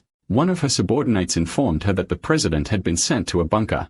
That left the Prime Minister with full authority, but she knew she was authorized to die in his place. Everyone was informed that destiny was just ahead, only 3 kilometers from the impact zone. From a distance, they could already see a containment field affected by the dragon. The Prime Minister watched everything from above. She took action requesting that emergency alerts be sent to all guild masters. Meanwhile, experts said the government would surely respond to the situation. In truth, it was the Prime Minister taking initiative, asking for all top 100 players to be summoned. Meanwhile, on the ground, the situation worsened. Near the impacted zone, the protagonist and his team arrived. He looked at the place and told everyone they had finally arrived, while the vice-captain and the rest of the team trembled. The captain tried to stay calm, but he couldn't, even knowing this was their duty. It was no secret to anyone that they were the sacrificial pawns. They needed to buy time. The fire dragon was an enemy none of them could face. And once they crossed the barrier, everyone knew they certainly wouldn't survive. While they were getting ready to enter, the young Kenki appeared excited about everything. He was jumping with joy, saying the area was huge and everything was thrilling. He spoke loudly and excitedly, asking if that was the fire dragon's home. Because of that, the vice-captain asked Kim what they should do about that person. The protagonist asked them to let him stay. After all, he had followed the group all the way there and could be useful. The order was given.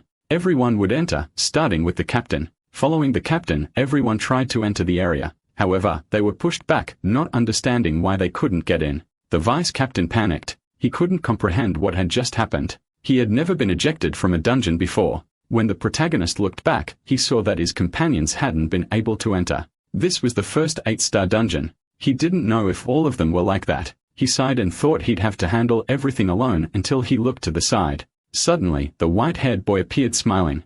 That startled the protagonist. He didn't know how he had crossed the barrier, but he didn't want to waste time with that kind of conversation. In the little time they had stood still, they were already under someone else's gaze. Someone was approaching quickly, clearly targeting the protagonist. The arrival of that person didn't go unnoticed. Kim Kae-bong turned and noticed their presence. When he looked, he couldn't believe someone was already trying to strike him. That person was the vice leader of the guild, eager for that encounter. He stared with a crazed expression. When the protagonist looked at the man, he realized he was faster than anyone he had ever fought. So he had to use his enhanced body form, turning his hair and eyes white. He raised his hand to block the blow the vice leader of the guild was launching at him. However, he felt the impact. It was the first time he had ever been cut. The cut was on his shoulder and seemed serious. The system warned that his defense had been ignored. Meanwhile, the helicopter carrying the Prime Minister flew over that area, and the first top 100 players who had been summoned began to arrive. One of the many players observing the scene knew it was a bad situation. While that player looked up, he saw helicopters flying overhead and the red sky. That player watching was Chen Yubin, 4th in the official ranking, and he had also received the top 100 notification. When he picked up his phone, he checked the emergency alert. He simply sighed, knowing this was a very complicated situation. In another place, someone was recording the scene. She was another top 100 player. Besides being a player, she also loved streaming and dedicating herself to her audience. That young woman was Yo, ranked number 99 officially, and she was excitedly showing the red sky. She concluded that the fire dragon had really awakened while a small white cat rested on her shoulder. While streaming, she was also notified it was an emergency call. Like the others, she knew she couldn't ignore the emergency summons. Because of that, other ranked players were informed about what was happening. It was the emergency notification of martial law declaring the summoning of the top 100 players.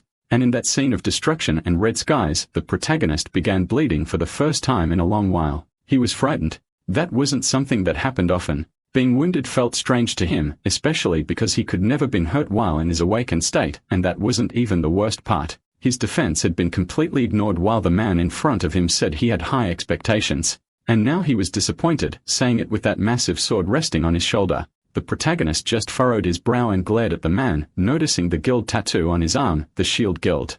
He scoffed, thinking how awful that moment was, but his priority was still the fire dragon. So he turned his back to the man and told him to leave. He didn't have time to play. With that, the guild's vice master launched another attack at the hero just to get his attention and said he shouldn't be worried about a fire dragon, since he had an opponent more than worthy standing right in front of him, but the protagonist didn't see it that way. He still had an open wound, but decided to tear off the upper part of his clothing completely, revealing his muscles and the injury. Taking a battle stance, he told the enemy they should end that quickly. And once again, the hero lunged at his enemy and prepared a powerful strike. The attack seemed quite powerful because as soon as he regained his stance, lights could be seen surrounding him.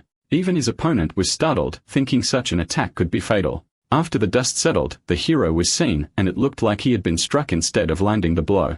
The enemy before him, although initially surprised, knew that his blade was mythical. Meanwhile, from atop a cliff in the distance, the director and other members of the Shield Guild were watching. The director with his cigar in his mouth was simply amused by the scene.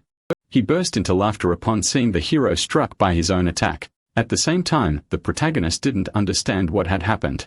Once again, he had been hit, while the enemy simply watched the man lying on the ground, feeling lucky to possess a mythical sword. The sphere covering the area where the dragon was began glowing intensely after the attack. With that, the captain's team could tell from the outside that he had already begun the battle. Unfortunately, they couldn't even get close to the captain. All they could do was stand outside and watch. Soon, the sound of high heels was heard. That drew the vice-captain's attention, and he turned to see who it was. When he recognized the Prime Minister, everyone turned in her direction. They greeted her along with the two bodyguards who always accompanied her. The woman was direct. She wanted to know where their captain was and why they hadn't gone in to help. And when they explained they couldn't enter due to the fire dragon's barrier, the woman stepped forward. She touched the barrier to assess what was going on. She remained silent for a moment reflecting and then said the barrier hadn't been made by the dragon. It was a barrier created by the Shield Guild. She knew they would do anything. To make things worse, she noticed the press was also at the scene. They were all there due to the alert and the announcement about the fire dragon. The Prime Minister ordered her bodyguards to get those reporters under control immediately. However, they warned her it was impossible. These weren't just domestic news agencies. The Prime Minister was told that international agencies were among them too. The battle continued fiercely and was taking on strange proportions within the barrier. The enemy was delighted to see he was able to damage the captain, and he kept pushing forward to deal as much damage as possible. From afar, the director was still cheerful because the Fang of the Light Dragon was a fantastic sword. It was the most powerful weapon of the guild's vice master obtained in a 7-star dungeon. The director explained to his group that although the sword was large, it was light and extremely sharp. These people had already heard rumors about the sword was a mythical grade weapon. The director went on saying that the Fang of the Light Dragon was a mythical item enchanted with countless spells. Observing Kim Ki-bong's condition, he explained that among its most famous enchantments was reflection. The system had also informed Kim that the Fang of the Light Dragon could reflect all the damage the blade received. Now he understood. That's why he had been hurt by his own earlier attacks. Kim Ki-bong realized that the sword ignored defense and reflected attacks. It was a very interesting weapon. While the captain spoke to himself, the enemy watched his disregard for the battle. So he gripped his sword tighter, thinking the man could keep daydreaming until he was punished. With that, and full of anger, he got into position for more strikes. With hatred in his eyes and his teeth clenched, he rushed at the protagonist and once again delivered a blow. And this time too, it was a serious wound. Now the player once again had an open wound while the enemy simply passed by him.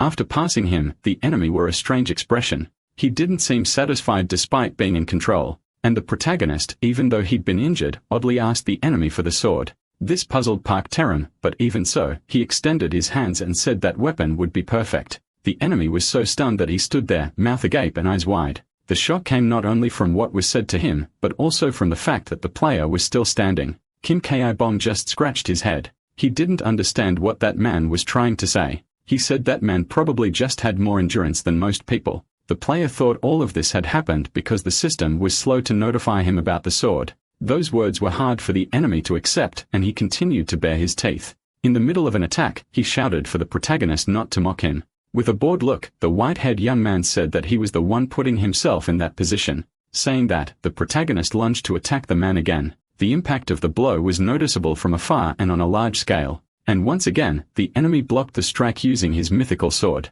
The protagonist kept attacking the enemy even knowing the damage would be reflected again. And now with the strike dealt and the damage counted against him, he continued to feel it throughout his body. Despite that, he held nothing back. He showed no signs of weakness. Unlike the enemy who was trembling, the guild's vice master couldn't understand. He believed the man in front of him should have been finished a long time ago. Park Terum, still holding his sword, glanced behind and saw the extent of the destruction. He knew that if he hadn't blocked, he never would have survived such a powerful attack. And, of course, after such a grand strike, the hero began to feel the consequences. Even so, he smiled and told the enemy that as expected from one of his own attacks that hurt. Clenching his fist, he told the enemy he already knew that weapon reflected his attacks. With a serious expression, he said he wanted to see how much the man could reflect. As expected, the dragon began to show signs of evolution. It slammed its tail to break the shield that contained it. It was already causing multiple cracks in that protective layer trying to escape. That creature was something else, a furious dragon with glowing features and peculiar eyes. The beast was ferocious and launched powerful flame attacks at the barrier to break through it. From afar, the director could hear the dragon thrashing and striking. Seeing that his team was terrified, he told them there was no reason to panic. He explained that it wasn't something easy to break, especially being an 8-star dungeon. Even with the dragon extremely enraged, the director thought he still had some time. But that monster with 2 eyes on each side growled furiously. Standing still amid its own flames, it roared with hatred at those despicable humans. The director knew that even though he had told his subordinates to remain calm, the barrier was weakening. It was no surprise it was an 8-star boss monster. Holding the sun sphere, the director thought he should stay alert. Maybe he have to use that stone. Looking at the chaos, he hoped the vice master would finish off the boy quickly. Before the moment arrived, as he was saying that out loud, while the director spoke, someone asked who he was referring to, and he said it was about the captain. He was so distracted that he didn't resist when the young Kangui approached him. Then he looked to the side and noticed the presence of that cheerful young man, mouth wide open. The director couldn't believe it. He ordered his henchman to seize that person since he was with the protagonist. Meanwhile, in the fight, Kim Ki-bong continued battling against that sword and its resistance. He struck harder and harder, and when he did, he felt the effects of the dragon fang. When the effect was triggered, his hands trembled. The effect on his body was clear as the damage had already been reflected. Meanwhile, the guild's vice master just watched, waiting for the final blow to land soon. Seeing the damage on his opponent's body, Park Terum was confident, relying on his mythical grade weapon. He believed the battle was already won since his opponent relied on physical attacks, so he told him to just give up. He thought the enemy had no chance of winning until he noticed something. The man in front of him kept attacking harder and harder, not caring about the damage to his own body. The last strike caused an extremely high amount of reflected damage to the player that made the vice leader of the Shield Guild think the man was insane. Even so, the protagonist didn't care about his rival's words or thoughts, and he kept charging forward. He didn't want to waste time with someone from that guild. So there were no more words between the two, and the protagonist launched even more powerful blows to test the sword's durability and how much that man could still block.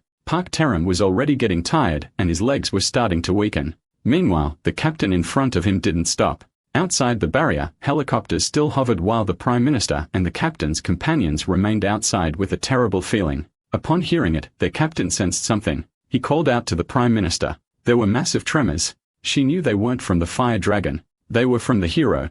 That's why she showed her rage, baring her teeth, and tried to touch the barrier to feel something more. When someone arrived and asked her not to destroy the barrier, saying it would put many people in danger, that bodyguard asked her to calm her emotions, reminding her that she was now the supreme commander. If she joined the battle, she would leave her post unattended. And even with the top 100 rankings, it would be difficult. He tried to convince the minister that if this happened, it would be the end of the nation. The more he spoke, the more upset she became because she knew he was right.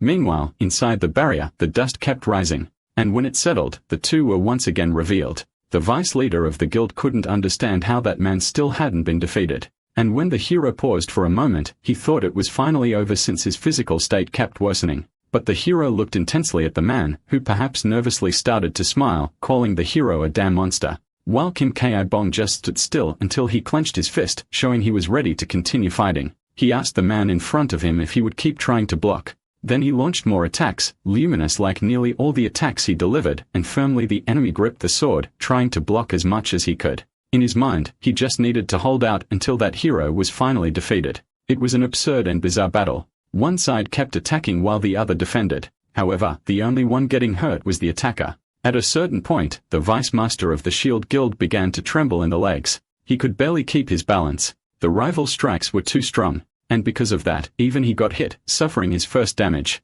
But he still didn't understand how he had taken the hit since the fang of the light dragon was supposed to reflect. When he looked at the sword, he noticed a small crack, and it was through that crack that the damage got through. Now he was worried about that crack and simply stared at it, sweat dripping. He hadn't even managed to stand back up, and he knew that if it went on like this, he would be the one defeated. But the hero looked down on him with a sinister voice, telling the enemy to keep blocking. Now without his usual smile, Park Terum felt sweat running down his face. As the hero prepared to strike again, the enemy only begged him to wait. He knew that this next blow would be the final one, and it could truly be the end for him. Kim Ki-bong wasn't listening to anyone anymore, and the attack he launched toward the enemy was massive. Once again, the enemy defended, hiding behind the sword, but this time, the attack was different. And because it wore the sword down a bit more, it caused damage to the enemy again. The protagonist didn't stop there. He kept striking. The sword was already deteriorating. The cracks were countless, until finally it shattered and the punch moved in slow motion to the enemy's eyes.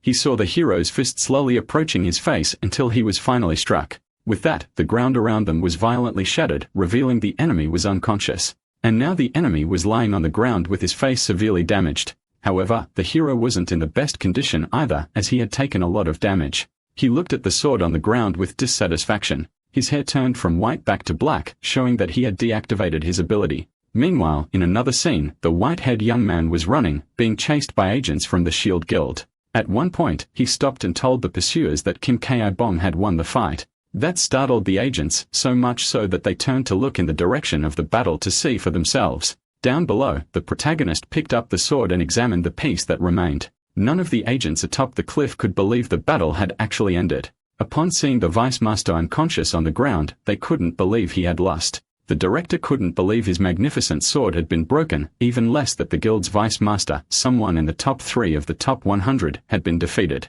Everyone knew the Shield Guild committed countless acts that defy common sense, but due to a certain precondition, all logic collapsed at that moment. This happened solely because of one player, Kim Ki-bong. The agents asked the director what they were going to do from that moment on. The guild's plan had been to awaken the fire dragon and lure the protagonist. To have the guild leader, Park Taram, eliminate him so that the director could then seal the dragon using the Daystone. That way, the world would honor Kim Ki-bong as the hero who died trying to stop the fire dragon alone. However, the director believed that forgotten heroes posed no threat and assumed that the Prime Minister had no evidence against them.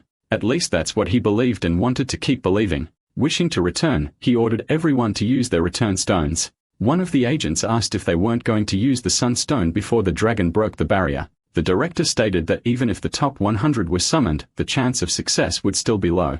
That subordinate didn't understand why they were proceeding with something like that. The director, with a cigar in his mouth, explained that he would return during the climax of the battle to use the Sunstone at the decisive moment, which left everyone in shock. Holding the orb, he said that although it differed from the original plan, the results would be similar. Turning around, he ordered everyone to get out of there as quickly as possible. Even so, there were still doubts about the guild's Vice Master. He remained unconscious among the rubble. The director looked down from above and coldly analyzed the vice leader's situation.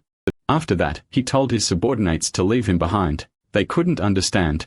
After all, that was the vice leader of the guild. The director looked back and stated that if they wanted, they could go down and try to save him themselves. The problem was that below, the protagonist was staring at them. Kim Ki-bong's cold gaze gave none of the agents the courage to attempt a rescue.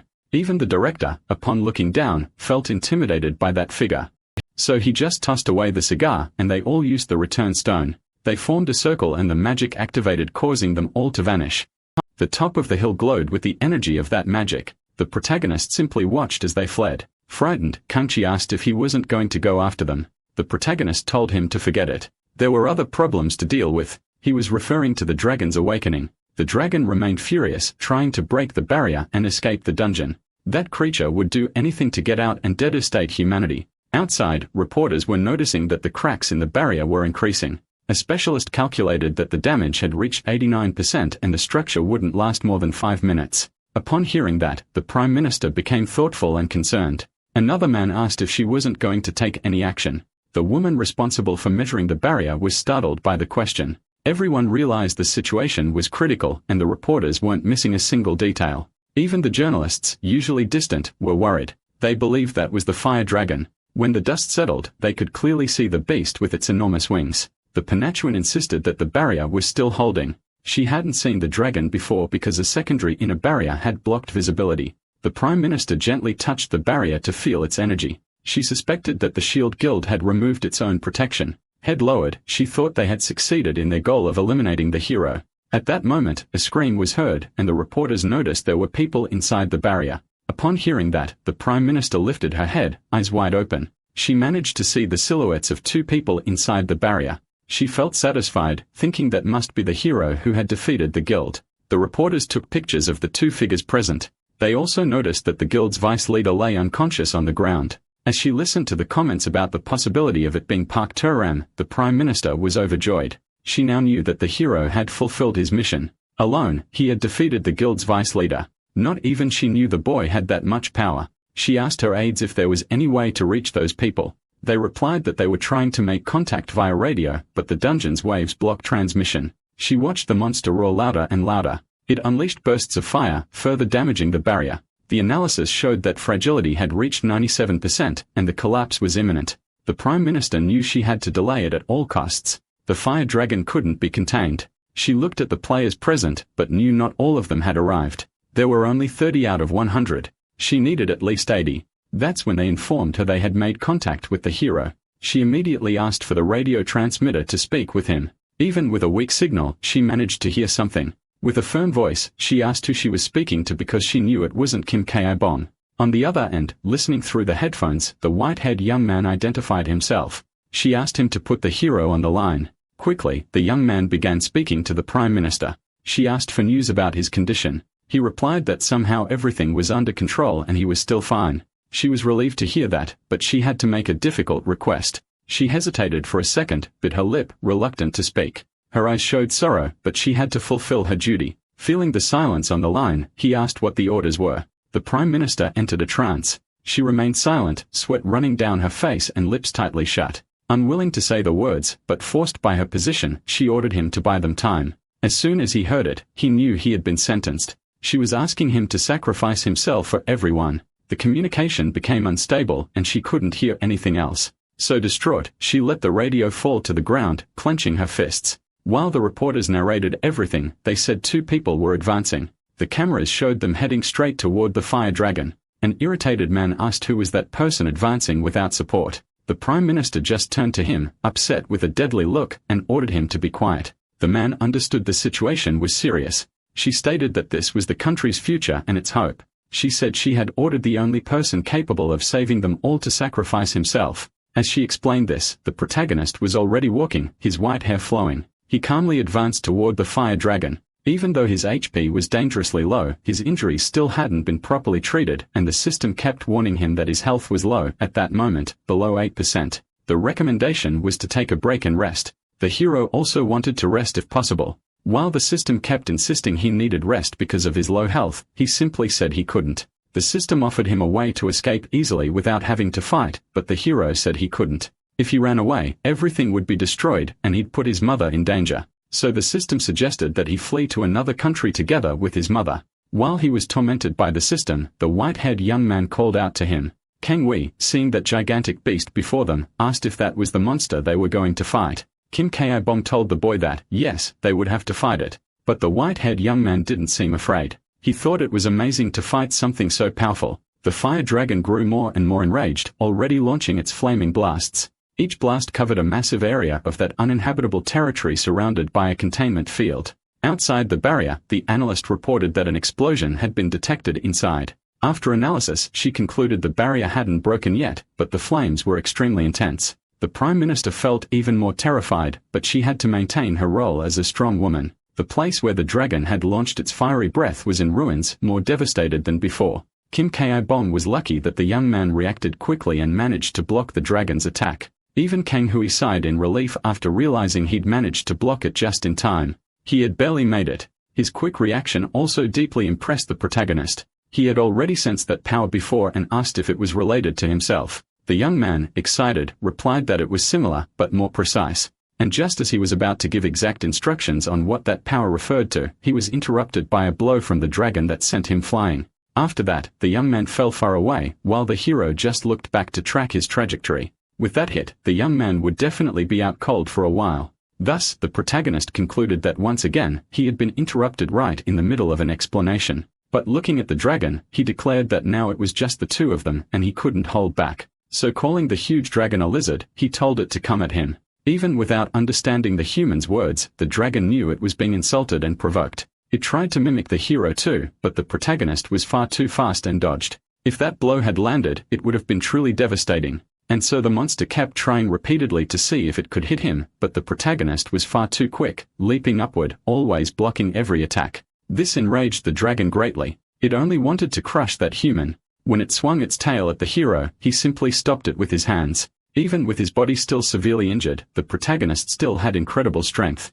Though that effort caused his wounds to reopen, the system warned him to be careful. His health was now below 7%, but neither the hero nor the dragon backed down. Both felt the urgency to end it all. The protagonist kept watching the dragon and once again managed to block its attack. Even though the dragon's tail strike was immensely strong, the hero not only blocked it, but also threw the tail aside. This made the dragon even more furious, but now it was the protagonist's turn to attack. He clenched his fist and headed toward the dragon without hesitating even once. Now he was in the air getting close to reaching the dragon. The massive monster also saw that the hero was launching himself through the air like lightning to strike him. And even though it saw, it couldn't block the attack that caused the dragon's head to be thrown to the side. The dragon was hurled away, and a cloud of dust rose once again. Now with the dragon slammed to the ground, the hero had less than 4% of his health left. The system warned that the backlash from his own attacks was reducing his health. Even knowing and feeling in his body everything the system reported, the protagonist couldn't stop. He had someone to save, and for that reason, he had to finish the fight quickly. Meanwhile, the dragon launched another one of its fireballs. The flames spewing from its mouth were massive. Now the hero was directly in front of one. He knew it was a bad scenario. He needed to dodge as quickly as possible. The hero's judgment was correct. The breath of an 8-star dragon was so hot, it could melt anything. And since the tribute to resistance skill wasn't enough to guarantee his safety from those flames, and he no longer had Kangui's support, there was no choice but to avoid the attack. It was a fatal strike that could bring him down due to his low health. However, the hero knew that if that blast hit the barrier, it would be destroyed. So he feared something worse and looked back, thinking of what he could do. Outside the barrier, everyone could see the dragon's breath heading toward the structure. Even though it was dangerous, the reporters and photographers stayed in place. The barrier was already at its limit. The chances of the breath destroying it were high. That's why the Prime Minister shouted that everyone should flee as quickly as possible. And what no one expected happened. The white-haired young man positioned himself at the right place and time. Focusing his power into the palm of his hand, he was prepared to block. Just as he had done before, he would strike the dragon's blow and contain the flames. Even though it was a bit difficult and he was sweating while trying to execute the move, he seemed to be managing. The Prime Minister, along with others, watched from outside as he stood in front of the barrier. Even she didn't know who that young man was, just like everyone else wanted to find out. Although the fire was contained, the barrier was becoming more and more fragile. After managing to block that massive blow from the dragon, the young man was thrown back. Gradually, he fell from above into a pile of rubble. Exhausted, he slowly stood up, but joy filled him as he realized he had succeeded. He raised his arms high and shouted that he had done it. That made the dragon even more enraged. But on the other hand, it also made the hero feel quite proud. From where he stood, he shouted to the boy that he had done a good job. Kangui, all happy, said to the captain that it was nothing. Now back in the fight, the protagonist and the dragon faced each other. The protagonist told the dragon they should end this. The dragon simply watching also seemed to agree. Kim Ki-bin, looking down at the dragon that was growling heavily, knew he needed to act as the dragon was already preparing another attack. That looked like the biggest energy sphere it had launched so far. So the hero got ready as well. His fist was charged with electricity. The electricity was so intense it surged throughout his entire body. Both of them were clearly giving everything they had to end the fight quickly. He launched himself toward the dragon and that massive fireball. Head on, he was ready for his strike. He landed the blow right in the center of the dragon as soon as he could, and he didn't land just one blow, but several. It looked like a festival of lights surrounding the dragon. Everything intensified as the hero was incredibly fast. After a rain of blows, he finally landed already exhausted. When he placed his fist on the ground, the system announced that the boss had been defeated and he had increased his strength. After defeating an 8-star boss, he gained other stat boosts. He obtained the unique skill First Dragon Slayer. Now he could deal an additional 50% damage. Even after all that, when returning to his normal state with black hair and brown eyes, his HP was even lower. Now that the dragon was defeated, the hero simply walked away from the area, while the system notified him that his health was below 3%. The warning that he needed treatment was constant. As the system spoke, the white-haired young man ran toward the protagonist. Satisfied, he spoke about how he had blocked the fire dragon's breath. While he was excited, the system kept telling the protagonist that he needed to be treated. And at a certain point, things got worse for him. Turning around, he noticed something unusual happening. When he realized what it was, his eyes widened and he began to sweat. The fire dragon's body, specifically its heart, contained a large mass of energy. Now that dragon was showing signs of a possible explosion. When the hero took down the monster, it hadn't yet exhausted all of its energy. And that's why it was about to explode. The flash could be seen from far away. Still facing backward, not only the protagonist, but also Kang saw what was about to happen. And slowly the light engulfed both of their bodies. It was the ignition of a massive explosion, which could even be felt outside the barrier by the Prime Minister. The specialist reported that they had detected the fire dragon's energy, and the Prime Minister demanded to know what was happening inside the barrier. However, the specialist said all the top-ranked agents had arrived, except for those affiliated with the Shield Guild. The troops were ready to provide support. Even though she knew the soldiers were there and reinforced by other ranked operatives, the Prime Minister showed signs of hesitation as she pressed her lips together. But it didn't last long. Quickly, she drew her sword with a determined expression. She believed it was time to destroy the barrier. However, when she looked at the barrier, she noticed something strange. Of the two barriers, one had vanished, and now the scene inside could be seen. She found it odd because the barrier had been undone. A small crack had become visible. The people near the barrier thought it was snowing, as flakes of ash began to fall from the sky. They all looked upward, including some special ranked operatives. But the Prime Minister knew that wasn't snow, and with one small flake in her hand, she knew she had to do something. So she ran in her high heels toward the barrier. Everyone saw that woman running toward the barrier with determination. Even though people called out to the Prime Minister, she was no longer listening to anyone. She knew all of it was ash, and undeterred, she ran even faster. In her heart, she wished that the hero was still alive. In the rubble, she searched for Kim Kae-bong. At one moment, she stopped looking around hoping to find him. Looking down into a large crater, she grew sad thinking everything might have ended badly. From above, she looked for the hero and called out for him. When she was suddenly approached by another young man, the one with white hair, he looked at her with warmth though she didn't know who he was.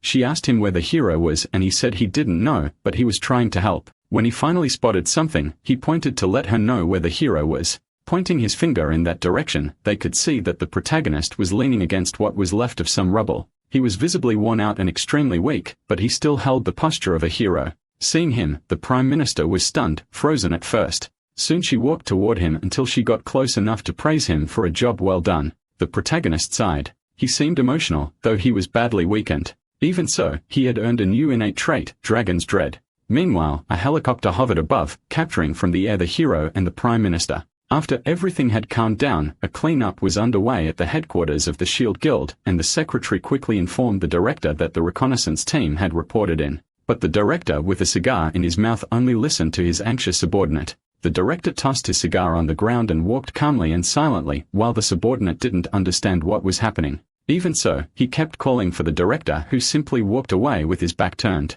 Now in the headline of the day, it was stated that the government had officially cleared another dungeon. It had been revealed that the clearing was done by a single agent sent by the Department of Defense. Reporters were going wild with the information that was coming in. They were talking about the search and seizure conducted against the members of the Shield Guild. The Prime Minister had personally led the operation and arrested every member of that guild. Even the Vice Master of the Shield Guild was being taken to prison. However, it was reported that the director was now a fugitive. After that, the news became increasingly favorable, and all the journalists wanted to speak with the hero. The cameras were positioned for another official statement, and now it would be delivered by the Prime Minister. She began by saying that she was happy to greet everyone once again. Several newspapers and journalists wanted to ask their questions first, but she believed that everyone was already there and had been updated on what the government had announced. Pointing her hand to one side, she showed that this was the person responsible for everything. And when she said that, she pointed to the captain of the special dungeon management team.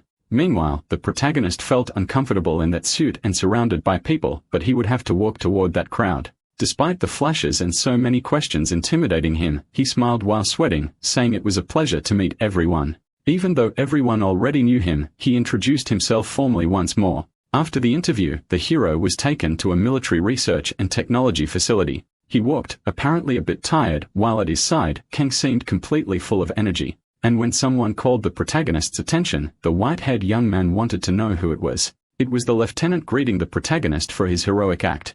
And while the hero rubbed the back of his head saying it was nothing, the white-haired boy wanted attention. As soon as he got a compliment, he became extremely excited, telling Kim how he always looked uncomfortable around him.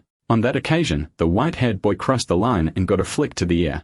As they got closer, the protagonist asked him to be quiet and stay still. Kang, now with his ear red, remained silent while the lieutenant chuckled. She was confirming that it was the hero's first time at that facility. He replied, yes. And in the background, Kang seemed intrigued by something. Kim Kae-bong confirmed that it was indeed his first time in that facility, saying that he looked up and also to the sides. He seemed to have a question, so he called the lieutenant. He wanted to know who those people around them were since he had noticed filming equipment. Looking at that filming crew with cameras and staff, he didn't feel excited. All those people were getting ready for new recordings. She, looking at his still bothered face, told him that he was a national hero and that was normal. Smiling brightly, she said that people were usually very interested in heroes. Hearing that, the white-haired young man got really excited as he already considered himself a hero. The lieutenant, looking at him, commented that she had even heard he had a fan club. With that, the hero once again had to restrain Kang to get his chance to talk to the lieutenant. She made it clear that they were there for his physical evaluation.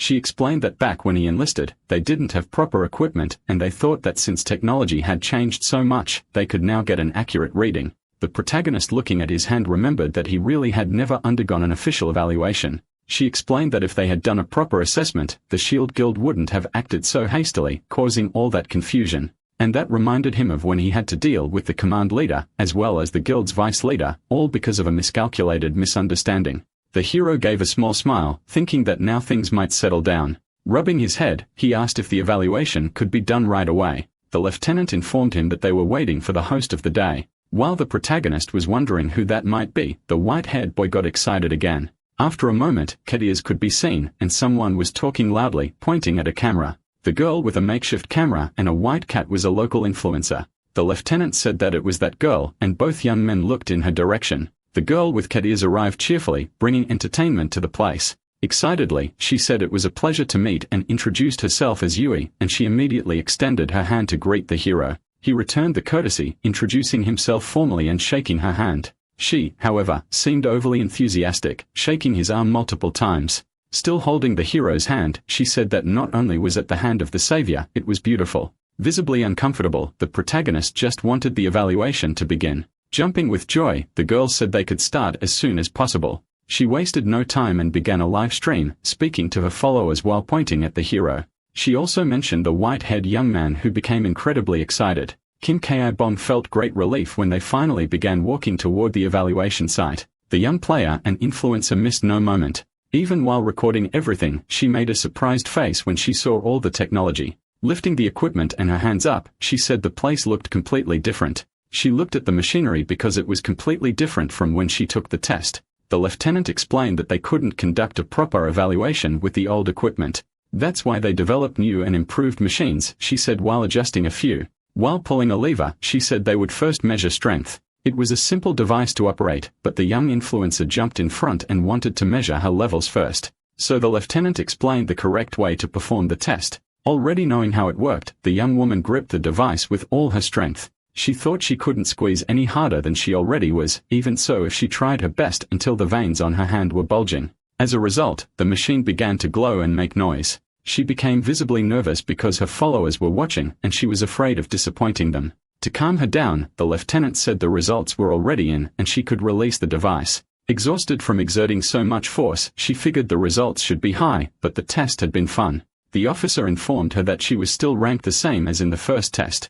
Very pleased, the influencer shared the news with her followers, even showing off her muscles. That act left the white-haired young man impressed. He stared at the point-eared girl for a moment. The officer told the hero he could squeeze as hard as he could for an accurate result. He looked at her skeptically and asked if she was sure about that. The lieutenant, in turn, assured him the equipment wouldn't break, but her expression changed when she saw that with the slightest force from the hero, the machine shattered. And one after another, the devices used to measure his strength kept breaking. This shocked not only the lieutenant and the influencer, but also left the white-haired young man speechless. The officer was embarrassed because the equipment she guaranteed wouldn't break ended up breaking. The hero tried to calm the officer as she grew disheartened. Meanwhile, the young influencer kept recording while Kang thought he hadn't had the chance to take the test. Even so, there was another large machine, but it too couldn't withstand a simple physical strike. Like the others, it broke, and the crystal ball used to measure magic power also couldn't handle it. Once again, all three were left stunned, and now even the officer stood there with her mouth open. With tears in his eyes, the white-haired young man was upset because he should have tested himself earlier. The hero was already feeling embarrassed and apologized for all the damage. While the officer was visibly discouraged, the influencer tried to steer the situation in a new direction. When the protagonist heard her say there would be an interview, his expression was anything but cheerful, especially when he looked at all the equipment and cameras pointed at him. The three of them receded near the influencer, but the hero was visibly uncomfortable. The cheerful girl said she first liked all three of them to introduce themselves to her audience. When Kang heard her say she had about 100,000 followers, he looked around to see where they were. Leaving the protagonist embarrassed, the young man looked around wildly, even near the cameras. Once again, he had to be restrained by the hero who grabbed him to prevent further chaos. The protagonist returned the wild young man to his seat. The influencer seemed amused by the interaction between the two. She even asked the hero if it was a prank or if the young man was always that energetic. Embarrassed once again, the protagonist admitted that, yes, the young man was really like that.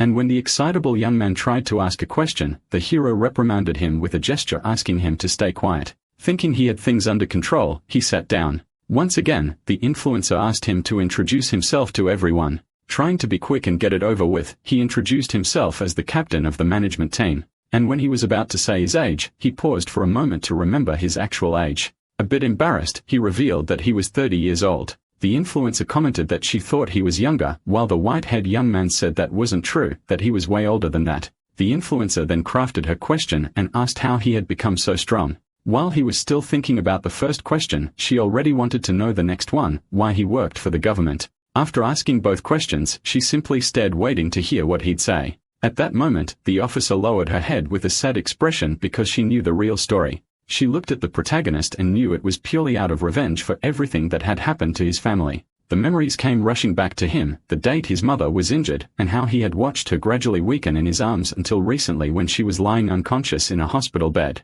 That's why he answered it was because of his family. The officer kept observing him as he told the story she already knew, and the protagonist holding the microphone slowly began recounting what had happened. His sad story seemed to be drawing the attention of the cameras and the backstage crew.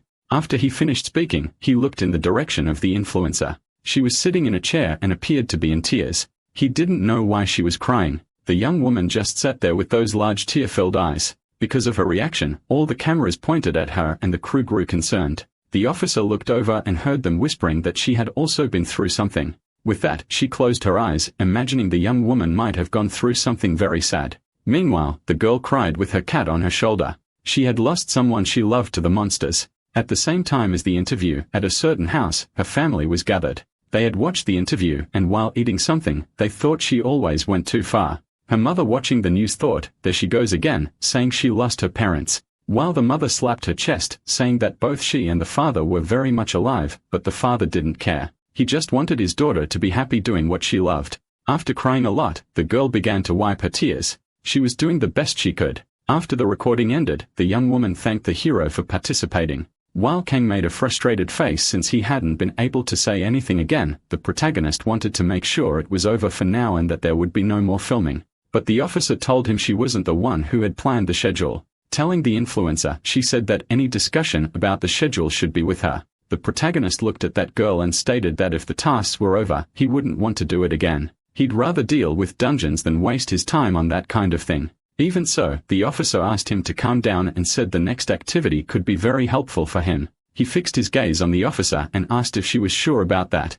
She nodded, trying to encourage him to engage in the next activity. She remembered when she had promised to help him with his revenge. She had said under the rain that she would help with the dungeons and monsters, that she would help him with everything. Remembered having told him that he should trust her and follow her. The protagonist, however, thought those words from the young lieutenant were just recruiting line. She, looking at him, knew he believed her words were hollow, meant only to persuade. That's why she looked him in the eye and said she had worked hard to fulfill what she had promised. Smiling, she said she was doing her best to achieve their shared goal. That made the protagonist want to know more about the subject. He asked her to give details about the next task. As they talked, they passed through a restricted and highly secured area. It looked like they were heading to another place with more advanced equipment. Meanwhile, the young man was amazed and looked around excitedly. There were many researchers working there, and they could see their research from a distance. Those researchers seemed highly engaged in their duties. Meanwhile, the lieutenant, and also a researcher, asked him to follow her. With his usual energy, Kang seemed very involved in everything. The lieutenant explained that there were many related aspects they still didn't have answers for. Meanwhile, the white-haired boy scratched his head because he didn't understand what they were talking about. The officer said that to understand a certain phenomenon properly, they needed to understand the energy. Those words seemed to make sense to the protagonist. She explained that they had been researching where dungeon energy came from. She said that if one could control the energy, they could very likely control a dungeon. For the first time, the protagonist seemed excited to hear they might be able to control dungeons, but the officer shook her head and said they hadn't reached that point yet. She showed him an energy core and asked him to take a look. He turned and looked at it, thinking about how familiar it seemed, and his system informed him it was a fragment of a sunstone. So he murmured that it was a sunstone. With a frown, the officer-researcher was intrigued as to how he already knew about them. Now the officer was satisfied, and speaking to the influencer, she said there was a great chance regarding the dungeons that the two of them would explore and might have a daystone. The young man wanted to know how they had found that out. He was surprised because he had only come across one throughout all the dungeons he had visited. The lieutenant and researcher explained that it was thanks to the remains of the fire dragon. She said it worked like a compass and was capable of making predictions within a certain range. Showing a core, she said she believed the daystone could be an item that might help with dungeon control. Even knowing it was for the greater good, the protagonist didn't feel comfortable going with that lady. When the lieutenant was asked if the hero couldn't go alone, she explained the dungeon's condition. She said it would only activate if 3 ranked players entered together. She added that she couldn't summon ranked players unless there was an emergency. Even so, the protagonist wanted to know if that young woman was trustworthy enough to go with him. The officer confidently nodded yes. Then she said that the third member of that mission had strong ties with the Prime Minister. While they were talking, the officer's phone rang, and she had to pull it from her lab coat. She looked and saw it was Miss Yu calling her. The protagonist didn't feel comfortable at all, while the white-haired young man was nearly falling asleep. Showing her phone, the officer winked at the protagonist and said it would be better if they all went out and talked together. They were already in a different setting. Kim walked alongside the white-haired young man who was throwing a fit. He wanted to go, but the protagonist looked to the side and told him he couldn't. Kang even started to cry, asking why he wasn't allowed to go. The protagonist asked him to look closely. On the dungeon, it said access was limited to 3 people. The young man calmed down a bit after reading it, while the protagonist explained about the 3 participants. He said it was only 3 people at once and even pointed to the number on the front of the dungeon. Even so, the white-haired young man still wanted to go. He wanted it to be just the 2 of them.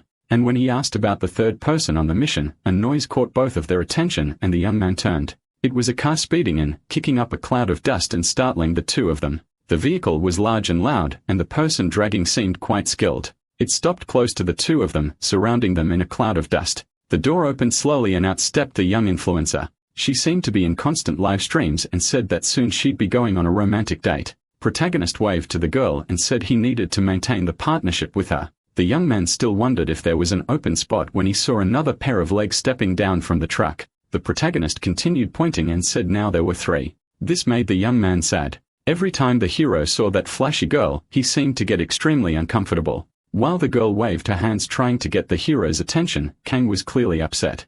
The silhouette of the 4 people could be seen talking and greeting each other. The third member extended his hand to the protagonist. The man introduced himself formally while Kang remained demotivated. Kim Ki-bin accepted the man's handshake and introduced himself as well. That red-haired man standing before the protagonist was the master of the Hwoarang Guild, Chen Yubin. He was also one of the first to awaken 10 years ago. When the dungeon first appeared, according to the Prime Minister, he was one of those who fought. He became one of the heroes who protected the country. Now he stood there before the protagonist, extending his hand in greeting. The hero simply observed the man, thinking he was the third member of the team. So Kim Ki-bin accepted the handshake and said he was the captain. He was in charge of managing special dungeons and from that point on would be under Chen Yubin's support. While the 2 of them talked in the background, the young influencer continued her livestream explaining they were about to enter a dungeon. The girl said the dungeon allowed 3 participants and that she would be going in with Ki-bin and Yubin. Pointing to the protagonist, she made him completely uncomfortable by calling him the hero. She aimed the camera straight at his face and talked about the specific dungeon. She explained that the dungeon was famous for being rated 6-star in difficulty. Pointing at the 2, she embarrassed them and said it was the first time a 3-person team would enter there. She emphasized that considering who the 2 participants were, she didn't see any problem. With a sad expression, she explained that as everyone knew, the livestream couldn't continue inside the dungeon. Waving goodbye and winking, she ended the broadcast. Even the young woman's face looked relieved after finishing that task. Returning to her true self, she raised her arms and greeted the 2. She asked if they had already received the mission details from the lieutenant. The protagonist, as always uncomfortable, kept a strange expression. For a moment, he seemed to be thinking about something, the sunstone. As the lieutenant had said, she trusted both of them, but she wanted him to recover it on his own. Even though she trusted them, she didn't want anyone else laying a hand on the stone. The hero thought it was best to recover it alone. But in any case, since he had to bring them along, it might as well be quick. The protagonist pointed to the entrance and asked if the 2 could go in already. The girl, super excited, said yes, while the white-haired young man remained with his head down. He looked at them as they left with a sad face and tears falling from his eyes. When the protagonist called for Kangui, he looked up but still seemed downhearted. The hero's request was for the young man to return to headquarters and assist the vice-captain. Even though it was a task he would have liked to fulfill at another time, now he was too upset to feel happy. Nevertheless, the three walked toward the dungeon entrance, while the young man went in the opposite direction. They were about to cross the dungeon's entry limit. As they did, a light was emitted. The wind lifted the girl's jacket, making the outfit puff up. Even though all three have been through this before, each one reacted differently. After the intense light, it looked like something had scorched the ground. The brightness faintly revealed the silhouettes of the three. They were being transported into the dungeon. The system alerted that the player had entered the dungeon called Moth Chamber. Now the protagonist looked at his two teammates and declared that the official incursion was beginning. The two were startled by the girl's reaction. She seemed to have noticed something no one else had. She was ready to restart her recordings under the premise that something unprecedented could happen. The red-haired man thought that girl really was a professional streamer. The forest, though empty and silent, had a strange atmosphere. Up ahead walked the protagonist while the girl skipped between the two of them. She looked back because Chen Yubin found something strange. Trying to sound calm, the girl asked what he was talking about. The man revealed that they had been inside the dungeon for quite a while and no monsters had appeared. The girl with a relieved expression said it was good no monsters had shown up. The man insisted that wasn't what he meant. He was referring to the overall pattern. He stated that normally many flying monsters would appear early on, but there weren't any here. Waving her hand to ease the mood, the girl said there was nothing wrong with feeling happy. She also added that besides, they had the hero who cleared an 8-star dungeon, pointing to the protagonist. The man admitted that the girl had a point and also admired the hero. They continued walking, the girl cheerful and satisfied. While the two men remained cautious, even after walking for a long time, the atmosphere didn't change. It remained calm, but something strange lingered in the air. The girl lit the area with her recording camera, ready for any change. The protagonist thought they had been there since morning, but it didn't feel like that much time had passed. The girl explained that the sun in the moth chamber set faster and the night was darker. Chen Yubin said it usually took 3 days to clear a moth chamber on foot. The girl, thinking they had time, suggested using her magic to make a campfire. Throughout her antics, her camera remained perched on her shoulder, missing no angle. Using her magic, she created a good fire that warmed all three of them, even her small white cat. The animal was already showing signs of sleepiness after running so long on the girl's shoulder. The girl said that the moth chamber took longer to clear than a regular dungeon. Even so, the hero looked up with a suspicious expression. He thought that just as you had said, he could see the sky darkening intensely. As they stood there, they noticed that the sky was unlike a normal one.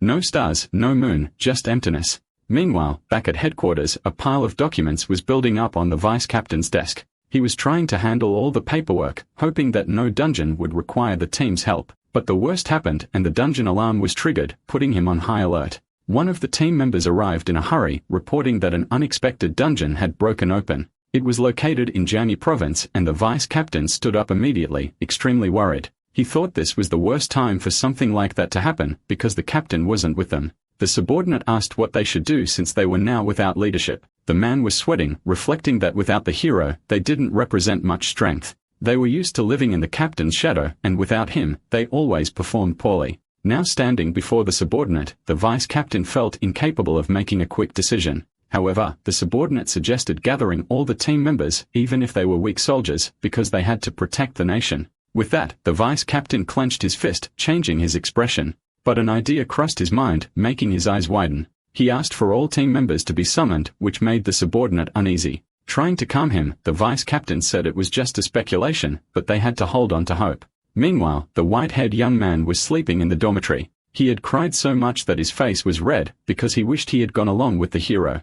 The scene shifted back to the dungeon, where the three were gathered around the campfire, eating and drinking something warm. Meanwhile, at headquarters, the vice-captain was gathering the courage to make a difficult decision. He was finally in front of the room where the white-haired young man was staying. Even with trembling hands, he gathered all his willpower to open the door. As soon as he entered, he noticed the young man was sulking and turned toward the corner of the room. The young man noticed the presence as soon as the door opened, but didn't ask the reason for the visit. Upon seeing that it was the vice-captain accompanied by other soldiers, he simply sat on the bed and observed. The vice-captain remembered the time he had argued with the young man and underestimated his strength. He was well aware of how he had nearly been defeated by the boy's fist. The memories made him uncomfortable and he sweated in silence, but clenched his fist knowing he couldn't back down. For the sake of the nation, he had to call him no matter what.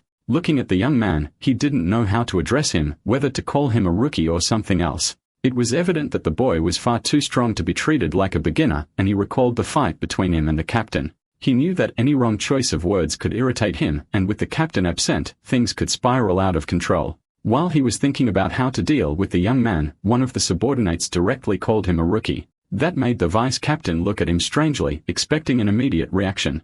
However, the white-haired young man didn't seem to care despite the strength he had shown. The subordinate informed him that there was an urgent task and asked if he hadn't heard the siren. The young man replied that he didn't want to do anything because without Kim Ki-bong, he had no motivation. The vice captain knew that dealing with a dungeon rupture was a race against time. If he couldn't convince the boy to join them, the consequences could be disastrous. So with effort, he also called him a rookie and trying to sound upbeat, said maybe the captain would praise him if he helped. The subordinate whispered to the vice captain, thinking the boy wouldn't fall for such a simple line. However, the boy thought he could later tell Kim Ki-bong that he had solved everything on his own. He imagined the praise he might receive and even dreamed that the hero would hug him and recognize his effort. He even wanted to be patted on the head as a reward for a job well done. With that thought, he sat back on the bed, still with his back turned to the others. Soon after, the vice captain and the subordinate heard a loud shout confirming that he would accept the mission. Surprised, they couldn't believe such an immediate response.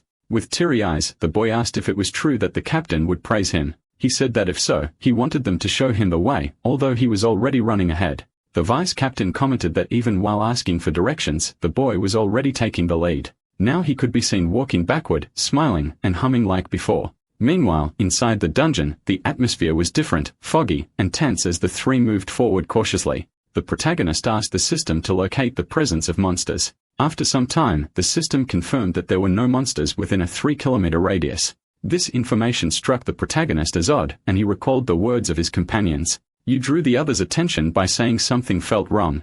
There were no monsters nearby. The hero confirmed that he already knew about the absence of monsters within the specified range. Chen Yubin wanted to know how he could be so sure. To avoid explaining, the protagonist simply said he just knew. That made the man admire him even more since an SS-class player was already strong, but this one was something else entirely. The young woman suggested they speed up because it felt like a race to the top. Without waiting, she ran ahead. Yubin, not wanting to fall behind, also started running, leaving the protagonist annoyed. He thought that if he kept going at that pace, he would never complete his mission. His mission was to recover the Daystone, nothing more. To do that, he activated his special suit, which began to transform emitting light. The light was so intense it caught the attention of the two accompanying him.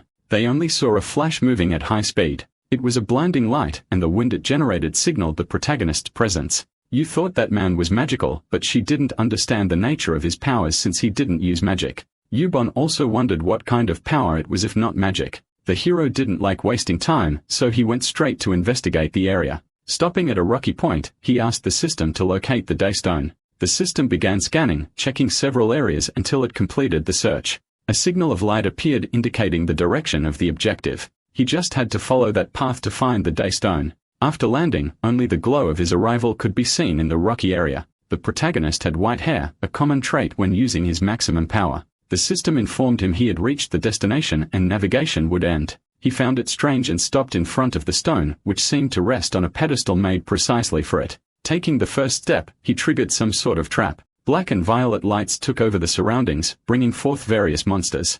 The system detected a massive number of monsters being generated. Now the hero was surrounded by over 100 flying creatures. They were strange beings with teeth in unusual places. Those were smaller moths that protected the boss's nest. The protagonist looked at them as if they weren't much of a threat. From afar, a cloud of dust and tremors drew attention. You wanted to know what was going on, but her companion also didn't have an answer. Both ran in the same direction, worried, as the sun was about to set. The young woman said that at that speed, they wouldn't make it in time, but she had an idea. She said it was something extreme, possible, since there were no monsters in the area. With that, she created a pink elastic shield that wrapped around her companion. Manipulating magic with her hands, she apologized, saying it was the only viable solution. Inside the elastic bubble, the two began to run. Gaining momentum, the young woman cast a powerful fire spell. The explosion launched them upward, almost reaching the top. After landing protected by the bubble, they managed to stabilize the magic. They were surprised to see the protagonist already surrounded by many defeated monsters.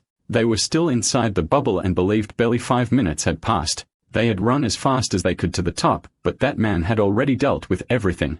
He had done it all alone in a minimal amount of time, and his appearance was different. The hero was now standing before the daystone. The stone emitted a strong signal in shades of black and violet. After a different kind of landing, Yu brushed the dust off her knee. Standing up, she asked the protagonist if he was okay. What was left of the moths was scattered across the ground. The hero, hearing the girl worry about him, told her he was fine. He said they should continue from that point onward. The three walked among the remains of the monsters the hero had taken down. As the protagonist stepped on the ground, a strange energy began to spread. Yu, full of curiosity, wanted to know what it was. It was a tangible energy, and when she stretched out her arm, she could touch it with her hand. However, she felt something like a shock coming from what seemed to be a crack. Blowing on her hand, she told the others she had never seen anything like it. Yuban admitted it was also his first time seeing something so bizarre. She asked the two to step back for now as she would try to destroy it. With that, she prepared a wind spell between her hands. A closed fist solved everything. The hero simply brushed lightly against that layer and with a simple touch, cracked the sphere. A massive explosion of earth could be seen from above. The three stood before the daystone, which lay on an altar.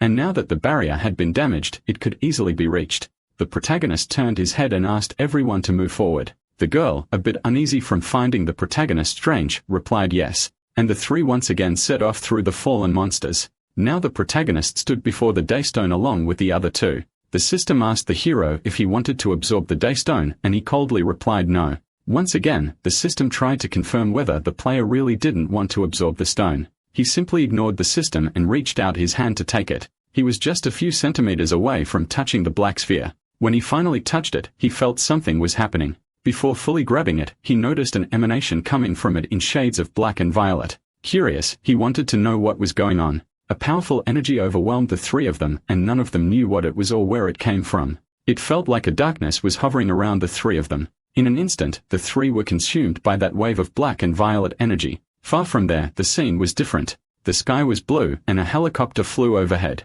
All military forces, both air and ground, were mobilizing to reach the dungeon. A strong system was set up so that the soldiers could carry out their duty. Many were already preparing when someone called for the lieutenant colonel.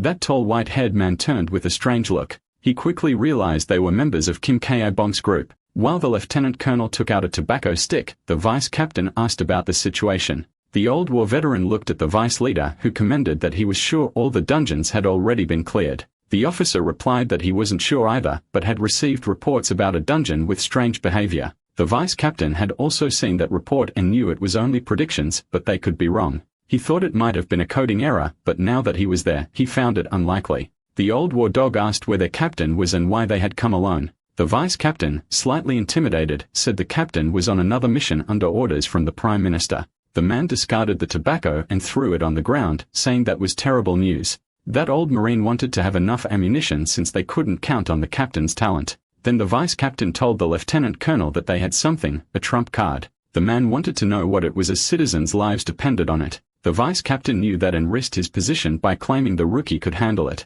Even scared, he stood by what he had said. That made the old war dog uneasy. Still, he wanted the vice captain to go ahead with the plan. Very satisfied with having received permission, the vice captain saluted and took his leave. He believed that among the few people in the country who could replace the captain, the only one he personally knew and believed in was precisely that young man, the one who used to annoy the guards with his excessive energy and electricity. Back in the dungeon scene, after being consumed by the energy, each of them was now in a different place. The young influencer was unconscious on the ground. When she suddenly opened her eyes, she was startled because she didn't know where she was. She quickly sat up, looked around, and couldn't tell where her companions had gone. Every direction she looked, there were only rocks and darkness, and she had no idea a place like that existed inside the moth chamber. Now standing, she remembered having cleared several moth chambers before. In none of them had she found a cave within another cave. She imagined it could be due to the daystone and that strange energy. Either way, she was alone and looked in every direction trying to find one of her companions. Elsewhere, the protagonist activated night vision. He stood holding the stone, also alone and far from the others. He asked the system where he was, and the system informed him it was an unranked and unnamed dungeon. To the hero, that was strange, and he didn't know why he had been taken to that place. The system suggested it might be because of the daystone, but couldn't be sure. It stated that if he absorbed it, he might learn more, but the protagonist refused. He was annoyed by the system's insistence. He was more concerned with recovering the daystone, and because of that, he hadn't paid enough attention to react when they were suddenly teleported, which was now a big problem. All he could do was deal with the current situation and get out of that place as soon as possible. He felt like he was being watched by someone, sensing an energy coming from behind. He turned his head to check what it was, identified the source, and was already preparing to face it. In another part of the dungeon, the young woman kept trying to film and light her way with the camera. She asked as if there were viewers listening where she might be. She commented that she was scared and that this was bad. As before, she hadn't found any monsters. She had spent a lot of her mana as she had used it several times for flame effects and spells. Now she was practically out of mana and knew it would take a while to recover. She was thinking about that when she heard a noise making her heart race. Her big round eyes quickly widened. She was surrounded by 3 horrifying monsters, strong and with a repulsive appearance. They were savage beasts with underdeveloped brains bulging out of their skulls. She realized they were wolves and now she was alone among them. The third member of the group was also alone and surrounded by wolves. Yuban found himself in the same situation, surrounded by several of those beasts. He didn't think it was normal. No chamber of the moth should contain moth-type monsters. However, he was surrounded by creatures of another species. Now he had to deal with them, so he placed his hands on his weapons. He was a specialist in that type of armament. Yuban had a bad feeling, thinking something wrong was happening there. Elsewhere in the moth chamber, the wolves tried to corner the protagonist. Unfazed, he looked at those beasts, which to him were nothing more than puppies. Though disgusting and repulsive, the protagonist saw them as cute dogs. Meanwhile, in the city, Kangui and Captain Kim Ki-bongstein were facing a rift. But in the dungeon where the 3 heroes were, the young woman was still cornered by those wolves. She thought to herself that she had to stay calm as this could be a tough situation. She remembered she had a mana reserve stored in her heart-shaped necklace. With that, she activated it and used her inventory as she was a ranker hunter. More than that, she was recognized by an entire nation, and she wouldn't give up just because of the sight of those wolves. Even if one of them had its mouth wide open toward the protagonist, he simply punched one after another, not caring about how ugly they were. The more he attacked, the more of those disgusting wolves came at him. Now several of them were splattered across the ground while he leaped. He dodged others trying to devour him. After leaping upward, he came down with both feet on one of the wolf's faces, delivering it a miserable end, then looked at a part of the wolf that seemed to still be holding on. With no expression, he just stared at the monster before eliminating it completely. Sending one of those horrid monsters flying, he caught a horrible stench. He thought those bizarre dogs were stronger than you had expected. Even so, to him, it wasn't a big deal, but he was worried about the other 2 teammates. With this concern, he asked the system to locate the other 2. With that, the system began the search, completed it, and opened a map for the protagonist to see. Their locations were far from him, and they were also in separate places. In another dungeon, twisting and turning as best he could, was Chen Yubin. Even with great skill, using his strength and daggers, he was already getting tired. He thought it had been a long time since he'd encountered enemies in such a dark place. That made it a bit difficult to locate the monsters in that cave, but he knew that every one of the original players still alive today would manage it. When those monsters came at him, he thought that to survive, he had to fight hard. And after surviving over 10 years fighting monsters, he wasn't about to surrender to a few now. The more he fought, the more of those wolf-like monsters appeared in front of him. Despite his agility, dagger skill, and extreme speed, he was getting tired. At some point, they were practically all defeated, and he, with a gesture proving his skill, efficiently sheathed his daggers. A thought crossed his mind. He didn't know about Captain Kim, but he was sure the man could handle himself. The problem was the girl. He was really worried about that young lady. He knew she was the type who used magic and had spent a lot of mana together with him earlier. It was certain that a sorceress without mana was perfect prey for monsters. That's why that player knew he had to get out of that cave as quickly as possible to reach the young lady. And in the cave where she was managing the situation as best she could. She had already used several items from her inventory and was protecting herself. With the little mana she had left, she created a field that could block those monsters from entering. However, she still didn't know exactly what to do since she couldn't use a magic attack at that moment. If she had enough mana, she could easily focus on both defense and offense. But her MP was extremely low and she felt she shouldn't take any big risks. She knew that Captain Ki-bong and Yubin should show up at any moment to rescue her. But even so, she had to conserve enough mana before it ran out. That was when she looked toward the camera, which was still recording on her shoulder. Touching the camera, she thought she couldn't let her fans witness her defeat. So she decided to take a little more risk and show that she was one of the survivors. She knew that victory was never guaranteed when humans fought against monsters. That's why she slowly lowered the shield that had been protecting her from those monsters now willing to take the risk. As soon as she completely deactivated the protective field, the monsters charged at her. As any proper streamer would, she had her staff and filming equipment at the ready. To avoid missing a single moment, she quickly cast a fire explosion spell. That magic consumed mana, but it was useful and effective against that type of monster. She was also a skillful person, jumping from place to place without losing her energy or efficiency. She was among the top 100 in the rankings and not for nothing.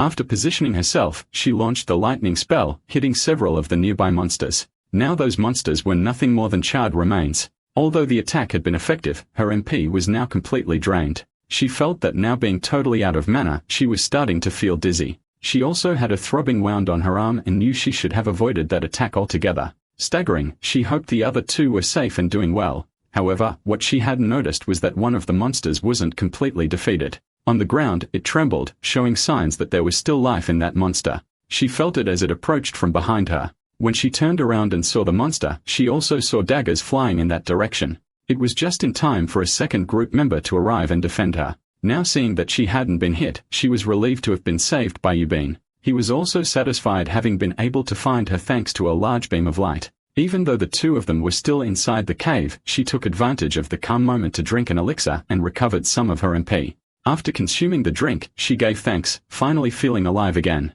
Even though her MP had improved a bit, it was still below 1/3. She told her partner that the cave felt strange in those symptoms. They only appeared in monsters that were infected by moths, and the man seemed to agree, looking upward. The two of them were startled. It was a strange sound that made them both uneasy. Yubin told the young woman that they needed to hurry and get out of there as soon as possible. He believed it could be another dungeon, and if it was, they were close to the boss. She thought there was only one way for it all to end, and that was to find and confront the boss directly. And the two of them began to run at high speed, heading toward a light they could see. Suddenly, the man stopped, and she asked why he wasn't running anymore. He grabbed her arm so that she would stop too. She hadn't noticed what he had seen, so he motioned with his finger to his lips, signaling her to stay quiet, and pointed in the direction he wanted her to look. Goblins from behind a rock were watching the girl, who stood there in shock. The fright was so intense that she brought a hand to her mouth, her eyes wide open. The two of them were now seeing monsters completely different from usual. Yu had to control herself not to scream because what stood in front of her was terrifying. She had seen countless monsters up to that point, but none were like those. The monsters ahead of them were different and vaguely resembled humans. However, they only look human on the outside. These were like half-humans. Shane Yubin thought he had never seen monsters as unpleasant and disgusting as those. They became even more frightened when they heard something strange. It seemed like the monsters could communicate, and they spoke to each other. They said they could smell humans nearby. When the players heard that the monsters could talk, their expressions turned even more fearful. They wondered if the monster had really just spoken. You even heard what it said, but it didn't sound like the language of that country. The monster was now scratching the ground with its claws and kept chattering. The two players could see the monster glancing around searching for them. The girl with a serious look stared at the player in front of her, seeking a reaction. The man grew serious too, and the two of them seemed to communicate just with a glance. Every minute in that place was becoming extremely dangerous. They both widened their eyes when they realized they had been spotted. The monster had found where the humans were. Yubin had no intention of starting a fight, especially since he was very tired.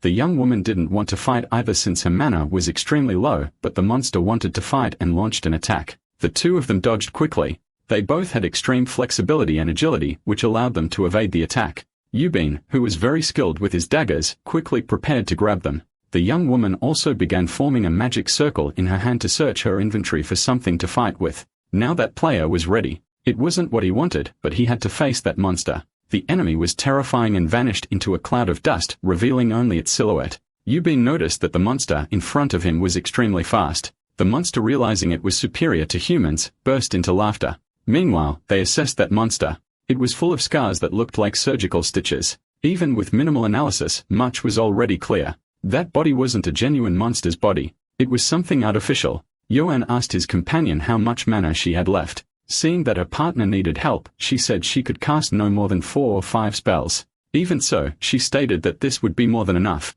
Intending to finish it quickly, the man launched himself toward the monster. The creature only stared intensely, its mouth full of rows of teeth aimed at the human. As the player flew toward it midair with his daggers drawn, his eyes were burning red with fury, declaring he would eliminate the monster. When his dagger struck the monster, he realized how extremely rigid it was. The monster simply looked at the human and began mocking him. He wanted to know what exactly he was trying to do. Now that player found himself in a delicate position. His daggers couldn't pierce it, and he was vulnerable. If he didn't dodge quickly, he could easily be caught. The player's luck was that his partner was there and immediately cast a spell that held one of the monster's limbs. Thanks to that, the man managed to pull his dagger free. Even though it was a shallow strike, it had gotten stuck. After that, he retreated with increasing agility away from that terrifying being. He looked at the girl and thanked her since he had nearly seen death right in front of him. Meanwhile, the man thought there was something off. Those were half monsters, half humans, and the worst part was he wasn't alone. There were two more who seemed to be engaged in a strange conversation.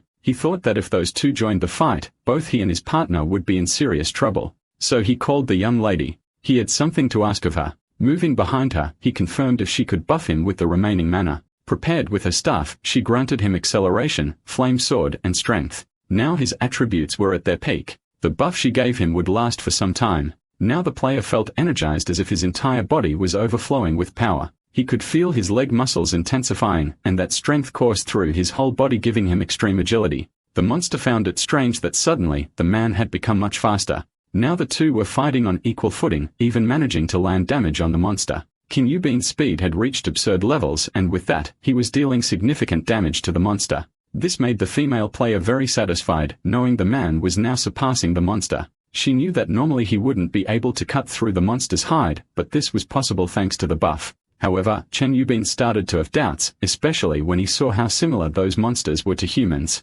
He had cut down countless monsters until that day and had never seen one bleed red. That deeply disturbed him. Having noticed that bizarre event, he began to wonder, was he really fighting a monster? But that wasn't the time or place for doubts. Despite the buff, he was still very tired from the previous battle in the cave against the wolves. The girl, seeing what was happening, thought she couldn't ask out loud if they had won. She thought maybe they had. However, she called out to her partner upon noticing something off. She and Yubin had noticed it too. They had caught the attention of the other two monsters, and now they realized the mess they were in. Both of them were extremely tired, and now they would have to fight two enraged monsters at once. These monsters tried to attack the player simultaneously. They spoke to each other, saying the man was fast at running away. They thought the man was nothing but a little rat protecting that insignificant human woman. And once again, the man asked the young lady a question. He wanted to know how much mana she had left. She said she had used it all on the buff she had given him, so she would only be able to cast simple spells. Yubin thought it was the worst possible time for the monsters to have noticed them. Gripping the handle of one of her daggers tightly, she thought she had to finish off those two monsters quickly, before the rest of the buff she had received wore off. With that, she charged in their direction. Elsewhere, smashing everything in his path, including walls, was the protagonist, who was now alerted. The system informed him that another battle was underway inside a dungeon. On the map, the indicators pointed to his two companions who were far away from him. Immediately, the protagonist asked the system how long it would take to reach them. After evaluating, it reported that it would take 30 minutes if he took the shortest route on foot. The protagonist thought that was too far. The system explained that it was due to the structure of the cave. Hearing the system, the protagonist had an idea. He didn't need to fly. He could simply go through. To do that, he prepared himself to once again transform into that incredibly strong white-haired man, and all that could be seen of him was a light piercing through several of the dungeon's wall. He feared he wouldn't arrive in time to save his two companions, and he was right to think that because in the fight, Yubunt was taking the worst of it. His body was no longer as fast and agile as before. His strikes were also no longer as powerful. Exhaustion was evident on his face. No matter how much the young woman tried to help, she was also low on mana, not even having enough to assist with small spells. All that could be seen now were the silhouettes of the two monsters facing off against the two players. The system alerted the protagonist that he had already entered the range of the battle area. Even though he was moving at incredible speed, there was still a full minute left before he could arrive. And in the fight, Yubin was holding out as best he could. His movements had already slowed and his speed had decreased. Still, he tried to make the most of the final moments of the buff because he knew that once it wore off, he wouldn't be able to add any depth to his attacks. Even he no longer had much conviction in his strikes, knowing they were already flawed. Still, he had no choice but to keep fighting. And at a certain moment, his strength failed and his defense weakened. Seeing that happen, you had to take quick action. The player also realized that danger was approaching and that he had no chance or time to react. That's when the young woman used her magic to cast a spell. She used Split, and with it hit the second monster that was about to attack Yubin from behind. Seeing that opportunity, he took the chance to pull back slightly. He got closer to the young lady. Both were now exhausted and at their limits. Yubin said it reminded her of the good old days. Yubin replied that if they wanted to talk freely, they'd better deal with those two monsters first. Although the monsters had minor injuries, they were still at full strength. One of the monsters said those humans were stronger than any they had encountered before. It also warned that none of the humans had survived to tell the tale. The monster stated that after that thing had been transplanted into them, they were reborn, and now they were like immortal beings. They called themselves the new humans.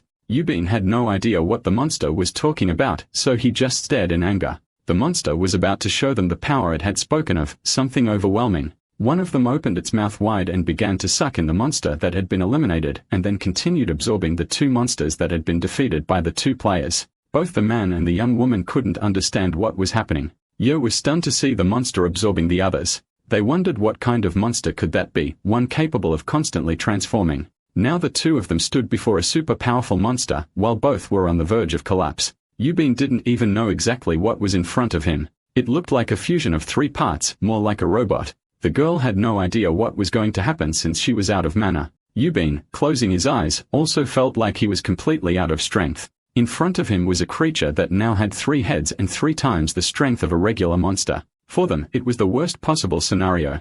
Yubin stared at the creature, gritting his teeth as sweat poured down. Leaning on his dagger, he knew that fighting that thing was the same as fighting 3 of them. You heard Yubin call her again, and with that, she already knew what it was about. He said he knew he wasn't being reasonable, but he needed her to focus all the mana she had left and used one last buff spell to enhance his abilities. He told her she only had enough mana left for a single spell, but instead of using it all at once, she would split it. She would give him 3 buffs, though each would be equivalent to only 1/3 of their normal power, and she cast the spell in his direction, increasing his acceleration and flame sword. The strength was slightly amplified. Now he could once again wield his daggers and hope to show that monster the strength of the first ones. When he said that, he was referring to those who had survived the first contact with monsters. And so he launched himself toward that monster. The young woman seemed to notice something, so she looked in a certain direction. What she was feeling were tremors, and they were getting stronger and stronger. She noticed they seemed to be coming from the cave wall and was about to break. With a false rupture, someone emerged.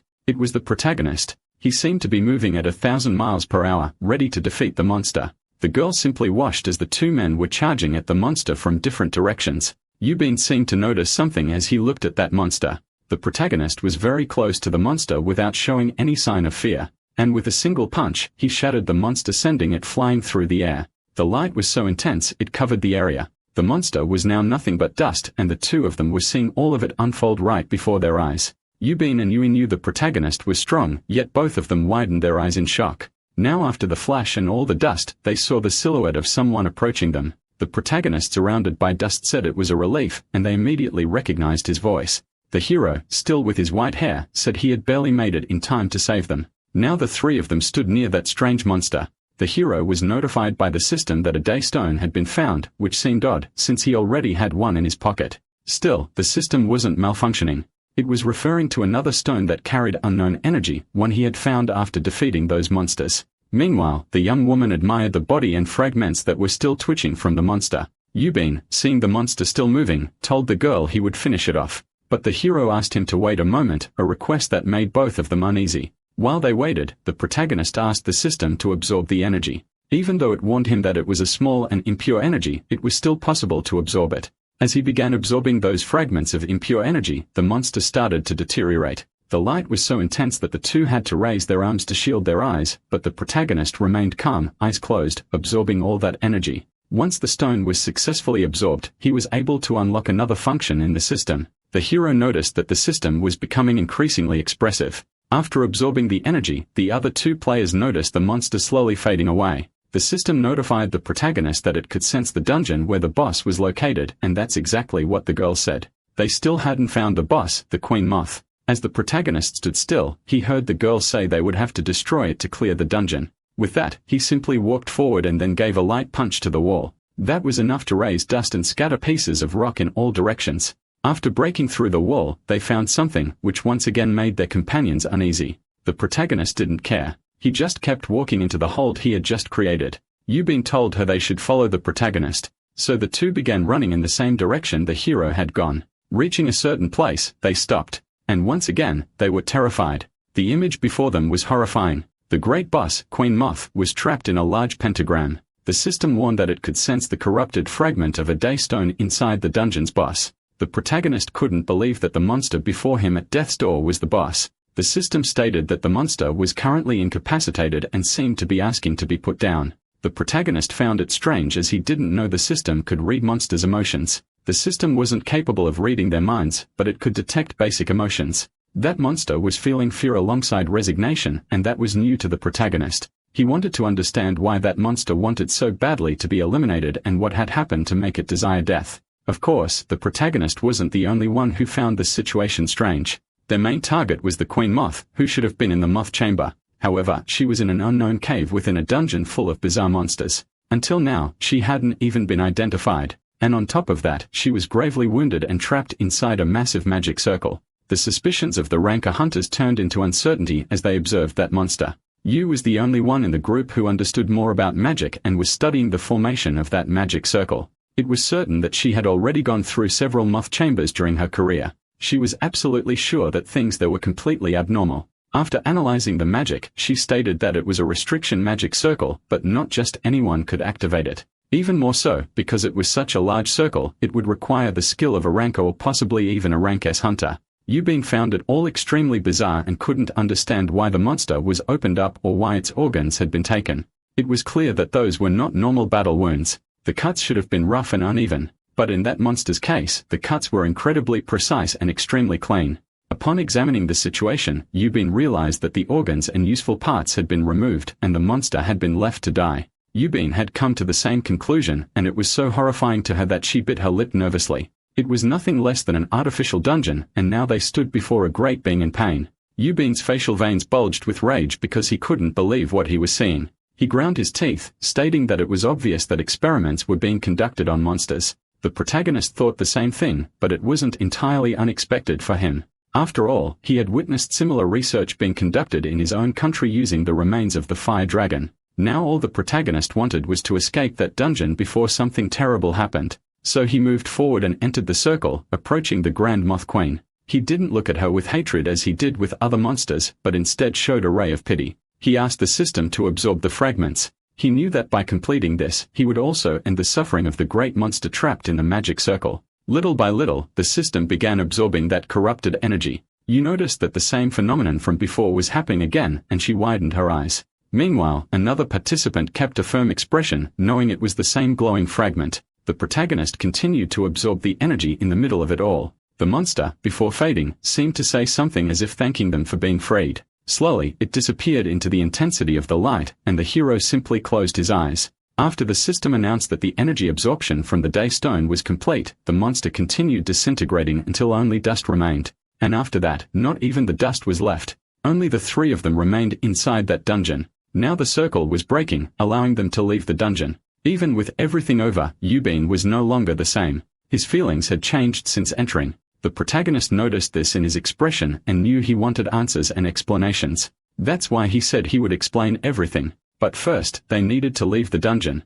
Yubin agreed that the protagonist was right, thinking it would be better to talk outside, and she pointed to the exit. Although he didn't like it, Yubin knew it was the right thing to do. And with a look, he decided to leave the conversation for later. He agreed to go and receive the explanations later. Thus, the three of them headed for the exit of the dungeon through that rupture. They now crossed the rupture one by one. Being the last, the girl hurried so she wouldn't be left behind. Little by little, the rupture of the artificial dungeon closed, leaving only the large magic circle behind. Outside, the system deactivated the night vision, and the protagonist felt a burning in his eyes. They had all grown accustomed to the dungeon's darkness, and now they were under the open sky again. However, they were not alone. They were surrounded by the armed forces. The team reported via radio that the three had been found and requested immediate contact with HU. The protagonist just watched all the commotion and rush. Yu, startled, wanted to know what had happened while they were trapped inside the dungeon.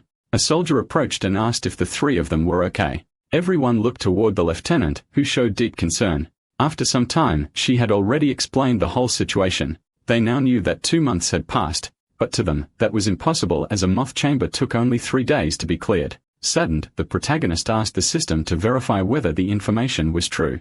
After running the calculations, the system confirmed that, in fact, 2 months had passed since they entered the dungeon. Faced with that, the hero widened his eyes, realizing that there was also a time flow difference here, just like in the tutorial. The lieutenant informed them that the Prime Minister was already aware of their return and would be arriving at the location soon. Now everyone followed the lieutenant and would head to the laboratory first. As they walked, the lieutenant stopped and looked back, noticing that the hero looked sad. The protagonist couldn't believe he was once again trapped in a dimension that stole away his lifespan. After arriving at the office, they were able to watch the footage through the cameras and participated in a long meeting. After some time, the Prime Minister arrived and relieved saw that the three of them were well and healthy. She showed satisfaction in knowing that all had returned safely. The Lieutenant and the Prime Minister watched the recordings that Yu had made inside the dungeon. With the footage in hand, the Minister said she would thoroughly analyze the events that took place in the dungeon. Both of them watched, unable to fully believe what they were seeing, and the Prime Minister's expression turned serious. Her face conveyed a mix of agony and fury, as she would certainly take measures to put an end to that situation. First, there were other priorities, and only afterward would she contact them all. Yu the first to stand up, visibly exhausted, wanting to return to her life as a streamer. When the Prime Minister called her, she was startled and looked in her direction. But the Prime Minister only asked that the recording remain confidential until everything had been verified, and then it would be returned. Yuan no longer cared, simply closed her eyes in a satisfied gesture and said it was no problem. After they left, only the hero, the Lieutenant, and the Prime Minister remained in the room. The protagonist thought it was the right time to take it out of his pocket. The Daystone he had recovered as promised, he handed it to the Prime Minister, who congratulated him, stating he had done an excellent job. She was very pleased with his performance and still didn't know the true limits of the captain's strength. She commented that he was always surpassing his own limits, though he disagreed with that. The minister knew that in situations like this, he was no different from any ordinary young man out there. Now with the Daystone, humanity could be protected, and they would be one step closer to ending everything. Upon hearing her say that they were close to bringing monsters and phenomena to extinction, she could already see on his face that he was sad. Not only the Prime Minister, but also the Lieutenant knew everything the young man had been through. Now he walked toward the exit of the meeting room. The Prime Minister, looking back, asked him not to forget that there were people waiting for his return. That word unsettled him, and he wondered who might be waiting for him. Upon leaving that facility, he noticed silhouettes. It was his team, but they all looked different, muscular and ragged. Worried, he asked what had happened to them to end up so worn out. The protagonist asked the system to update the information on those people. The system analyzed that all of them had undergone an awakening as players. Now they were monstrously strong. For that reason, he requested the system to thoroughly verify what had happened. The system reported that all team members now possessed a type of unknown power that didn't originally belong to them. Now every member of the group was also a power wielder, just like Kangui. He, watching the white-haired young man along with the other companions, could barely believe it. All of them had gone through a surprising transformation. Excited, they congratulated the captain on his triumphant return. Everyone was pleased to have the captain back, including the vice-captain. Gathered, they saluted the captain, who now stood at the front. Still shaken by the changes, the protagonist merely looked in their direction. They all maintained the same formation and displayed a determined gaze. After understanding what had happened, the hero asked the team to rest. He was satisfied and commented that it seemed everyone had done a lot during his absence. As soon as Kenki heard the compliment, he got excited and raised his arms, shouting with enthusiasm. The captain had no idea what had really happened, but the young man kept jumping with joy. In a more serious tone, the protagonist asked the vice-captain what had happened. The vice-captain said many things had occurred during the captain's absence. Upon seeing their tattered clothing and the visible fatigue on each of their faces, the protagonist began to understand. But to fully grasp it, he would need to go back a bit in the story. Right after the captain entered the dungeon, a rift occurred and another dungeon emerged in the city. The white-haired youths along with the captain's team were the only ones able to handle the situation. Meanwhile, the lieutenant colonel watched everything wide-eyed as he didn't know there were others with powers. They were just as impressive as the captain himself, while the vice-captain also widened his eyes. Even knowing the rookie was powerful, seeing him destroy monsters with his own eyes was different. Now he knew that if the captain hadn't stopped the young man's punch, he would have been the one without a head.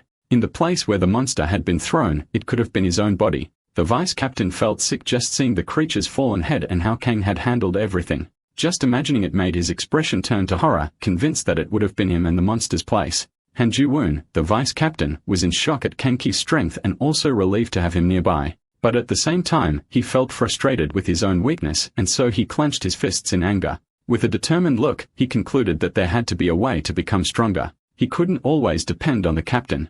Now his goal was to reach the same level as that white-haired young man standing in front of him. In no time, that boy had managed to stabilize a completely chaotic situation. Everyone began thinking about approaching the rookie to seek information. The vice-captain was resolute, but some recruits were afraid. Even so, he told them they couldn't depend on the captain forever. He knew he had nothing to lose by asking.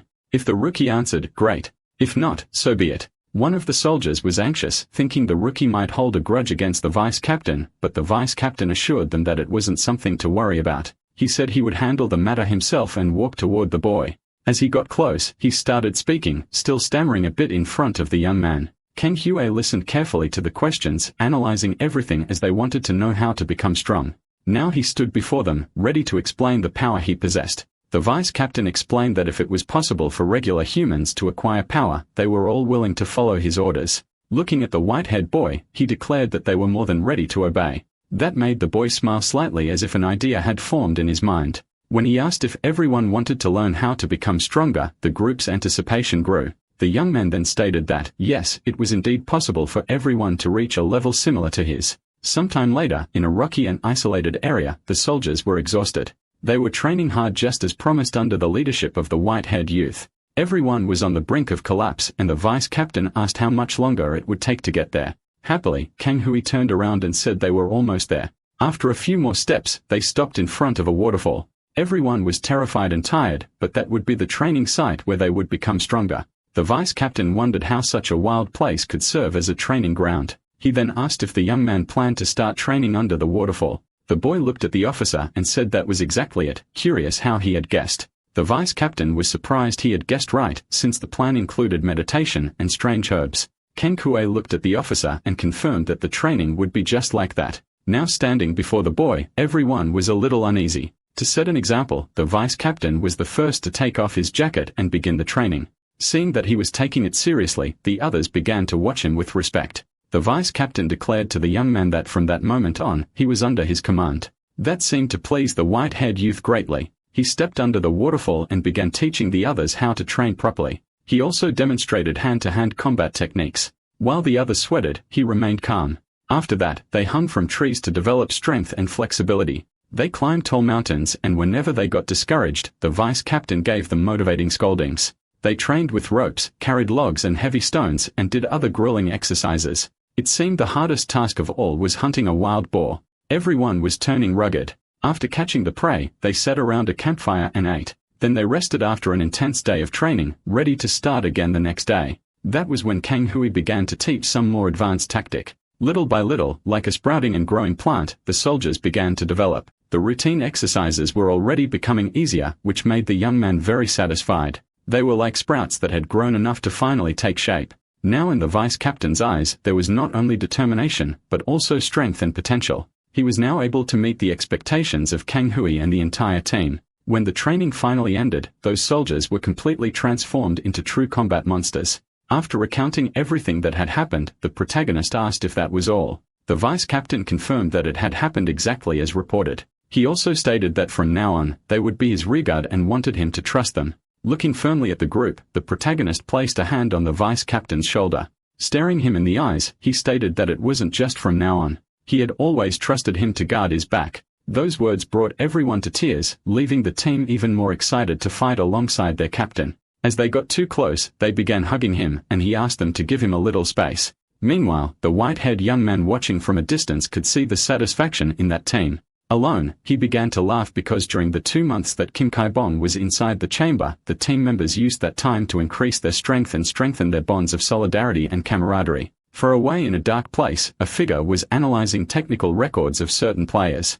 They were the 3 players who had participated in the artificial dungeon. A strange person observed the files with great attention. It was someone whose face could not be seen, but who had large piercing eyes. While that person with piercing eyes examined the documents related to the players, someone knocked at the door. She ordered whoever was outside to enter without delay. The door slowly opened and 3 hooded figures stepped inside. In front of that imposing person, the 3 figures began to speak seriously. One of them, a bearded man, deeply regretted what had happened. He seemed to be referring to the ebony-eyed witch. Another said that the incident had not been part of the plan, but it could be corrected immediately. The person, placing a hand on the player's records, demanded that the mistake be fixed without fail. However, the thick-bearded man suggested that the leader of their trio should handle the situation himself. He seemed resolute with his eyes locked forward and a firm stance. That was when the ebony-eyed witch declared she would go to that country. Meanwhile, in the country in question, the armed forces were searching for a safe route to transport something valuable.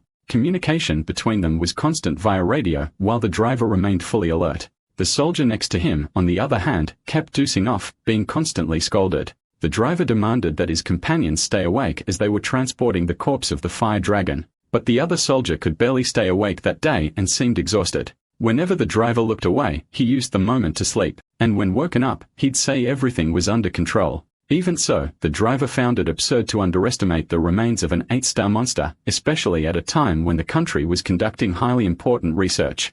They were traveling in an armored truck escorted by helicopters and other military vehicles. From time to time, the helicopter pilot would contact the main driver. He asked him to stay on a straight path as they would soon enter a tunnel and lose signal. The driver confirmed that he understood and informed that they would begin the crossing immediately. Then he looked to the side and again noticed the snores of the sleepy companion. The soldier's sleep was so deep that his head was resting against the truck's window. Though annoyed, the driver chose not to wake him again. The truck then entered the tunnel, still under watch by their ground and air escorts. Right behind, the other vehicles were preparing to enter as well. But before they could, the tunnel began to collapse, preventing the convoy from entering. Feeling the tremors and seeing the tunnel entrance blocked, the driver became fully alert. Through the rearview mirror, he noticed that none of the other trucks had entered. Outside, the soldiers panicked, not understanding what had happened. Command tried to communicate via radio and ordered the driver to make a detour quickly. The response was that only he had entered and that the rest would take an alternate route. On high alert, the driver wondered why the collapse had occurred at that exact moment. Then he pointed forward and warned his partner, because there was an identical truck stopped ahead. He slammed the brakes to avoid a collision, causing sparks to fly from the tires on the asphalt. Despite the violent braking, he managed to stop in time and avoided crashing into the stationary truck. The soldier woke up startled, not understanding where the other truck had come from. Seeing that the vehicle was identical to theirs, the driver grew suspicious. They decided to get out, armed, to investigate the mysterious truck. They abandoned the armored vehicle and cautiously approached the other one. One of them got ready to open the door while the other provided cover. Carefully, he pulled open the door of the unknown truck. Upon opening it, he found a weapon aimed directly at him. The bandits inside the truck didn't hesitate and began shooting at the two soldiers. They also fired at the armored truck, which withstood part of the impact due to its reinforced structure. Soon after, the criminals exited the vehicle and advanced directly toward the army's truck. The leader of the group even stepped on one of the wounded soldiers on the ground. They examined the damage done to the military truck and laughed with disdain. One of the communication devices was still functioning, and someone from command was asking how much time remained before exiting the tunnel. The leader of the ambush picked up the radio and calmly replied that 2 minutes were left. From above, the helicopter pilot relaxed as he watched the truck emerge from the tunnel. He reported that Truck 1 had exited the crossing and that everyone should proceed along the original route. With the radio in hand, the leader of the invaders remained calm and confident. Everything seemed to be going exactly as planned, and they continued their journey without incident. The truck continued to be monitored by the armed forces without raising any suspicion. Meanwhile, elsewhere, the Prime Minister was attending a public lecture. Several fans were gathered in the square attentively listening to every word of the political leader. Reporters competed for space, all captivated by the minister's charismatic presence. Gorda Costa approached and reminded her of her next appointment with the council members. She also stated that afterward, there would be a dinner with the director of the security center. As they walked, the Prime Minister listened to the updates while being photographed constantly. She was well dressed in high heels, surrounded by people in compliments from all sides. Suddenly, she felt a strange aura in the air, which made her stop. She discreetly turned to confirm her suspicion. She then noticed that the people around her seemed to be hypnotized. Even her bodyguards and secretary were eerily still. She concluded that they were all under the effect of a powerful spell. She looked around and saw herself inside a large magical circle. She recognized the energy around her as enchantment magic that required a high amount of mana. She suspected that only an extremely skilled mage could cast something like that. At that moment, someone calmly approached the minister. The person was wearing a hood and had short black hair. The Prime Minister bit her lip, for she recognized the silhouette immediately. The only one capable of such magic was the master of the Shield Guild, Park Yurin. She came closer and coldly asked why the Prime Minister had done what she did. She wanted to know if the plan was truly to shut down her guild. The minister firm replied that the guild had committed multiple crimes. The guild master laughed upon hearing the word crimes being used against her. Angrily, she asked if she would be personally incriminated as well. The minister replied without hesitation that there was sufficient evidence to convict her. She declared that anyone who committed crimes would be punished regardless of who they were. Showing no fear, the guildmaster moved closer and whispered in the minister's ear. She said the minister should try her best because that fight was coming soon. She stated she had always wanted to face her personally. The Prime Minister then shouted the name of the Shield Guild's master. She looked at her secretary and bodyguards knowing she couldn't fight there. If she did anything, it would put all the civilians in immediate danger. Soon, the people returned to normal, emerging from their trance-like state. One of the bodyguards asked what had just happened. The minister replied harshly and ordered the cancellation of all upcoming appointments. She instructed that the security division be summoned immediately. Meanwhile, in another region, Captain Kim K-bong and his team continued clearing dungeons. Kim K-bong and Kangui watched with pride at how much the group had improved. The protagonist praised the white-haired young man for the way he had resolved the last situation. Soon after, they turned around to someone urgently called out to the captain. It was a team member saying they had received orders to assemble at headquarters. Not understanding what was happening, the captain asked for the reason. The soldier replied that an unknown group had stolen remains of the fire dragon. The news darkened the protagonist's expression. In a discreet building that raised no suspicion, the team was being assembled. In that building, there was a secret floor, and in the basement, the most important meeting of the year would take place. The Prime Minister, accompanied by her bodyguards, descended in the elevator in total silence. She presented her identification card, and once recognition was confirmed, the door opened. Inside the room, generals from the Republic's Third Army were gathered. Government officials responsible for national security and defense were also present. And, of course, standing out among them all was the captain of the Special Dungeon Management Team, Kim K-bong. That meeting was a national security conference and would begin under the direct command of the Prime Minister. She looked everyone in the eye while they stood and firmly asked them to be seated. Immediately afterward, she announced the key agenda items to be discussed that day. She began by mentioning the two most urgent current cases, the theft of the Fire Dragon remains and the unexpected return of the Shield Guild's master who had resurfaced after a long stay abroad. A video captured by airport security cameras was then shown. In it, it was clearly possible to see the group passing through the gates and blending in with the civilians. Even with distinct clothing and hoods, no one seemed to notice them or suspect their presence. Even when one of the individuals looked directly into the camera, the face appeared with disturbing clarity. At the end of the footage, the head of security confirmed the authenticity of the recorded images. He stated that the guild master's camouflage magic had intensified to an absurd degree. The minister, upon watching those scenes, expressed restrained anger and a strong sense of frustration. To her, that was a direct reflection of the failures in the national security system.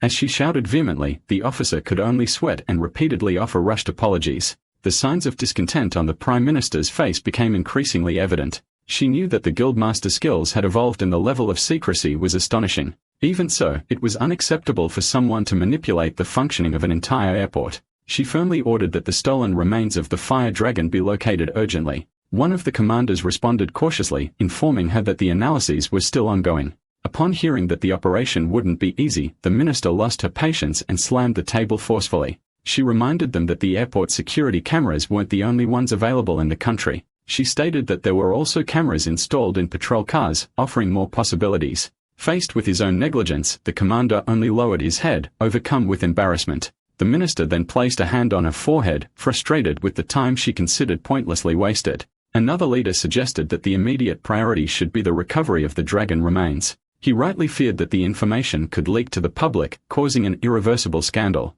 The value of that artifact was incalculable. There was no way to measure it in figures. The minister turned to Captain Kim K-bong, who watched her attentively, awaiting instructions. With a firm gaze, everyone present followed the direction of the minister's eyes. Although some admired the captain, others held expressions of disapproval toward him. The minister then declared clearly Kim K-bong would be assigned the mission of hunting the master of the Shield Guild. Immediately, all the leaders stood up questioning who would be in charge of the dragon case. They knew that even being part of the government, they couldn't control that woman's decisions. She made it clear that although Kim K-bong was brilliant, he was still only one person. And for that reason, it was necessary to divide efforts and solve both problems simultaneously. Faced with a stalemate, the others demanded to know what the strategy would be regarding the Fire Dragon. The minister responded firmly, revealing that the separation of missions had been intentional from the beginning. As she spoke, Kim K-bong watched her without blinking, attentive to every word she said. She said that he would hunt the guildmaster while his team, along with Kangui, would take care of the dragon.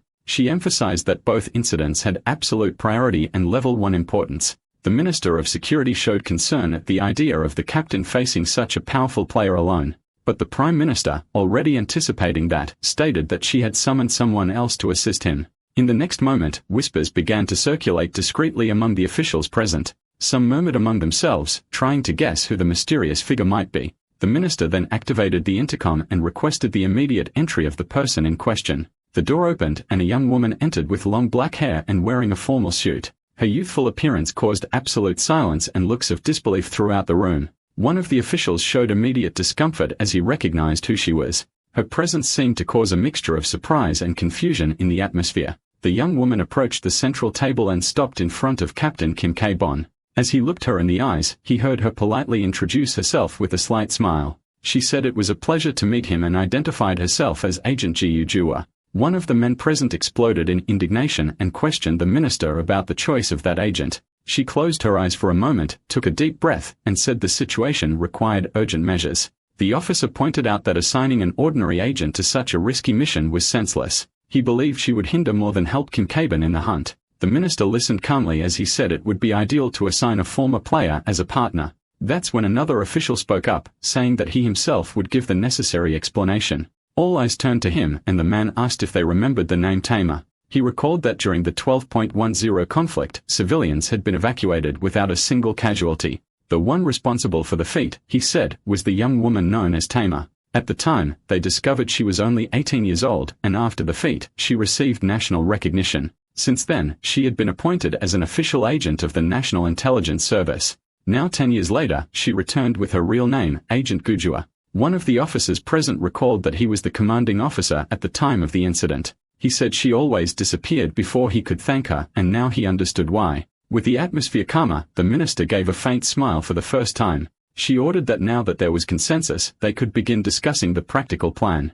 After the meeting ended, the white-haired young man was visibly upset. He wanted to accompany the captain, but was informed that it wasn't an option. Kim explained that even against his will, he would once again rely on Kangui's help.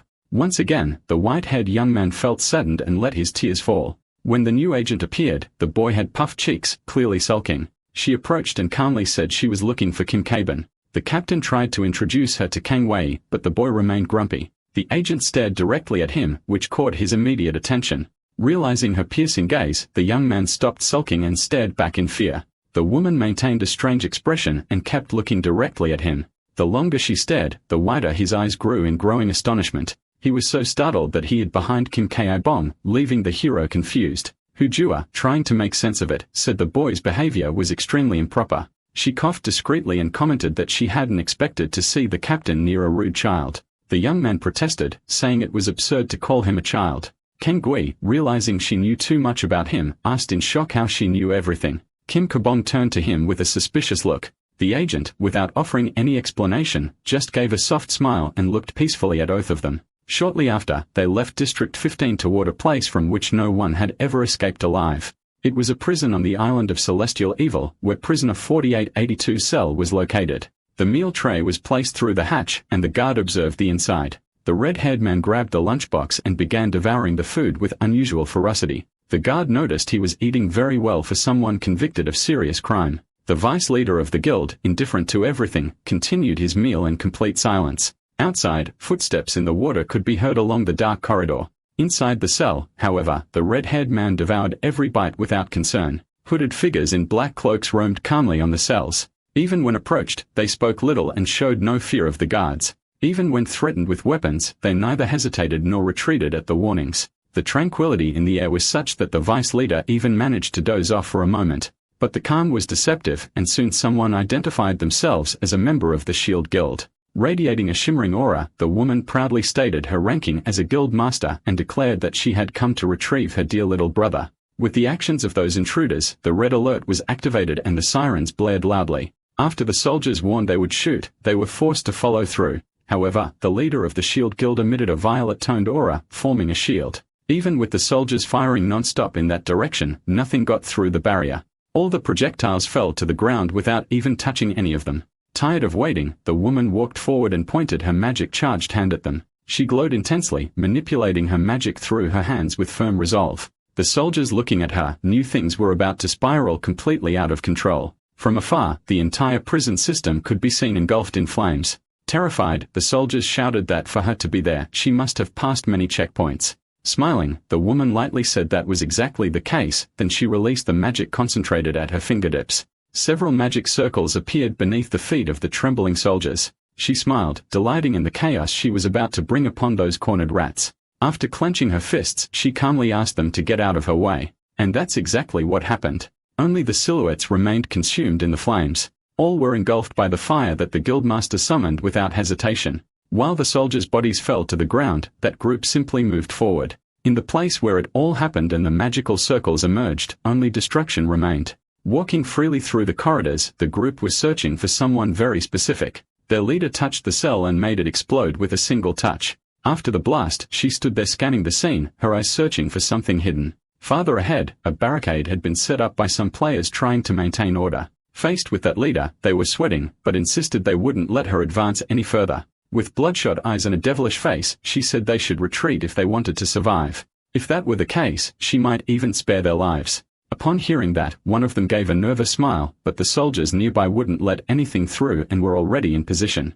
They were simply waiting for an order to act and face that threat for real. One of the players mentioned that he had already anticipated that visit, which is why he had reinforced all the security. As soon as he finished speaking, several symbols appeared attempting to nullify her deception skill. It would all be useless. They thought mechanical tricks could stop that insane master. Seeing all that, she found it pathetic and began laughing like it was a comedy show. She said that now that they had finished saying all their nonsense, she could finally have fun. A player wearing a red cap and dark glasses, seeing the bluff had failed, ordered his weapon to fire. The guildmaster then commanded all the machines to target that player exclusively. Even with dozens of sights aimed at her, she just smiled with a completely deranged expression. Her hair began to sway from the flow of magic she was now controlling. Despite all the noise and magical pressure, the intense light didn't wake that one man. The vice leader of the Shield Guild was sound asleep even with all the chaos around him. He seemed exhausted, resting calmly and without rush inside his cell until a scream stood out among the others, and he slowly opened his eyes. He seemed to recognize that voice, so he sat on the bed to pay more attention. When he did so, he noticed an explosive energy very close to him. Suspicious, he looked to the side and feared something was about to happen. Then someone came flying and was thrown against the wall of the cell. He noticed that person was in trouble and now looked like part of the decor. Park Terum watched all the dust and smoke spread through the area. Soon, someone called out to him and he looked in the other direction to see who it was. He saw some silhouettes and shadows that seemed very familiar to him. He fixed his eyes on the young woman with a sweet and friendly smile and realized it was his sister. Meanwhile, elsewhere, the plane flew over the region near the prison. As soon as it landed, the protagonist and the agent assigned to work alongside him got off. They observed one of the sectors that the woman and her allies had completely destroyed. It was clear that the entire complex was now nothing but ashes and ruins. Even though she had wide eyes and was sweating, the young woman had expected this. But seeing the scene in person was completely different from merely imagining it. She thought they should first search for survivors and said so while looking at the bodyguard. Amid all the confusion, the helicopter landed while several guards watched everything closely. And when he received the news that there were no survivors in the complex, he closed his eyes. After showing a saddened expression, he looked at the young woman and confirmed that no one was alive inside. She was shocked by that, but he assured her he would explain everything in detail later. The young woman agreed but thought that man was always too hasty. He started walking and she quickened her pace to catch up before losing sight of him. And when they entered the complex, the expression in their eyes grew even heavier. Even the protagonist, who had seen countless horrific scenes, was shocked by the soldiers' bodies. The scene was hard to digest. Everyone was lying on the floor in random positions. Some had only had time to lean against the wall and sit down before collapsing. Those people claimed the magical formation had worked, yet they had still been defeated. The protagonist told her that no force could withstand the pressure of a greater force. With a saddened look and head bowed, she said they had always been one step behind the criminals. Looking at her, the hero asked where they should go next. He said he had a way to find out, and saying that opened his palm. From it began to radiate an intense light, and soon after, he planted it into the ground. That bundle of glowing energy attracted several rodents that ran over to the spot. They seemed to be responding to a call, and when they arrived, she crouched and spoke to them. Duello looked at the protagonist, whose eyes were wide open, and asked him not to be so startled. She explained that the little mice were her friends just like all the other tiny animals. Tamer was a player with the ability to work with plants and critters as if they were allies. Even among players, it was an extremely rare class. She could communicate with the little rodents. She thought that despite everything, it was impossible to hide everything someone would always end up seeing. On that occasion, it was the little rats who saw everything and brought her information. While she was doing that, the protagonist gave mental orders to the system to investigate that girl. The system reported that she communicated with animals and that it was one of her abilities. The woman said that according to the rats, after a terrifying maneuver, the enemies escaped from the prison. They told her that their formation headed west, and she said she would begin the pursuit from there. She also mentioned that no matter how good the guild master was at deception, it wasn't possible to fool everyone. Meanwhile, a few hooded, rough-looking individuals seemed to be watching over an old shed. Inside, someone was dressing properly, and that was the vice leader of the Shield Guild. He asked his sister how she managed to get into such a well-protected prison. He also said that the Prime Minister wouldn't just stand by and watch that happen. When he said that, he was scolded by his sister, who looked at him with a sinister expression. He was so afraid of her that he started sweating just from seeing that deadly stare. With a terrifying look, she told him to never utter that woman's name again. To the guild leader, that woman was nothing more than an ungrateful cow who hadn't even thanked them for their help. After being scolded, the brother thought she had always hated the Prime Minister with all her strength. The older sister smiled upon seeing that he had properly listened to a lecture. Worried, he asked what they would do next and suggested fleeing abroad or maybe rebuilding the Shield Guild and trying for a new chance somewhere else. She just laughed at everything as if she were hearing a joke. Park Terum was horrified when she said he would soon learn the answer. Moving with determination, she said there was still something she needed to finish. That country for which they had risked so much for so long had been ungrateful and treacherous. Not just the country, but also that woman who had made it her mission to hunt down everyone in their guild. Now the guild leader was considering starting a hunt against the Prime Minister and her allies. Her younger brother thought it was far too risky to go against an entire country and was already shaking in fear. Just imagining he would have to face the protagonist again left him paralyzed. His sister placed her hand on his shoulder and said he had grown cowardly during their time apart. He insisted that she should flee abroad because he believed they would lose this war. Those words deeply irritated the woman, and he realized he should stop talking. Her energy flow had always been strong, but now it seemed more intense and furious. She grabbed both his arms tightly and asked him to listen carefully. She would no longer act as before because she was no longer the same person. As she said this, her eyes were full of hatred and veins bulged on her forehead. With an infernal glare, she said that no one would ever be able to stop her reach again. Park Terum, eyes frozen, listened as his sister said that anyone who tried would fail. With that, the scene shifts back to the protagonist and agent working alongside him.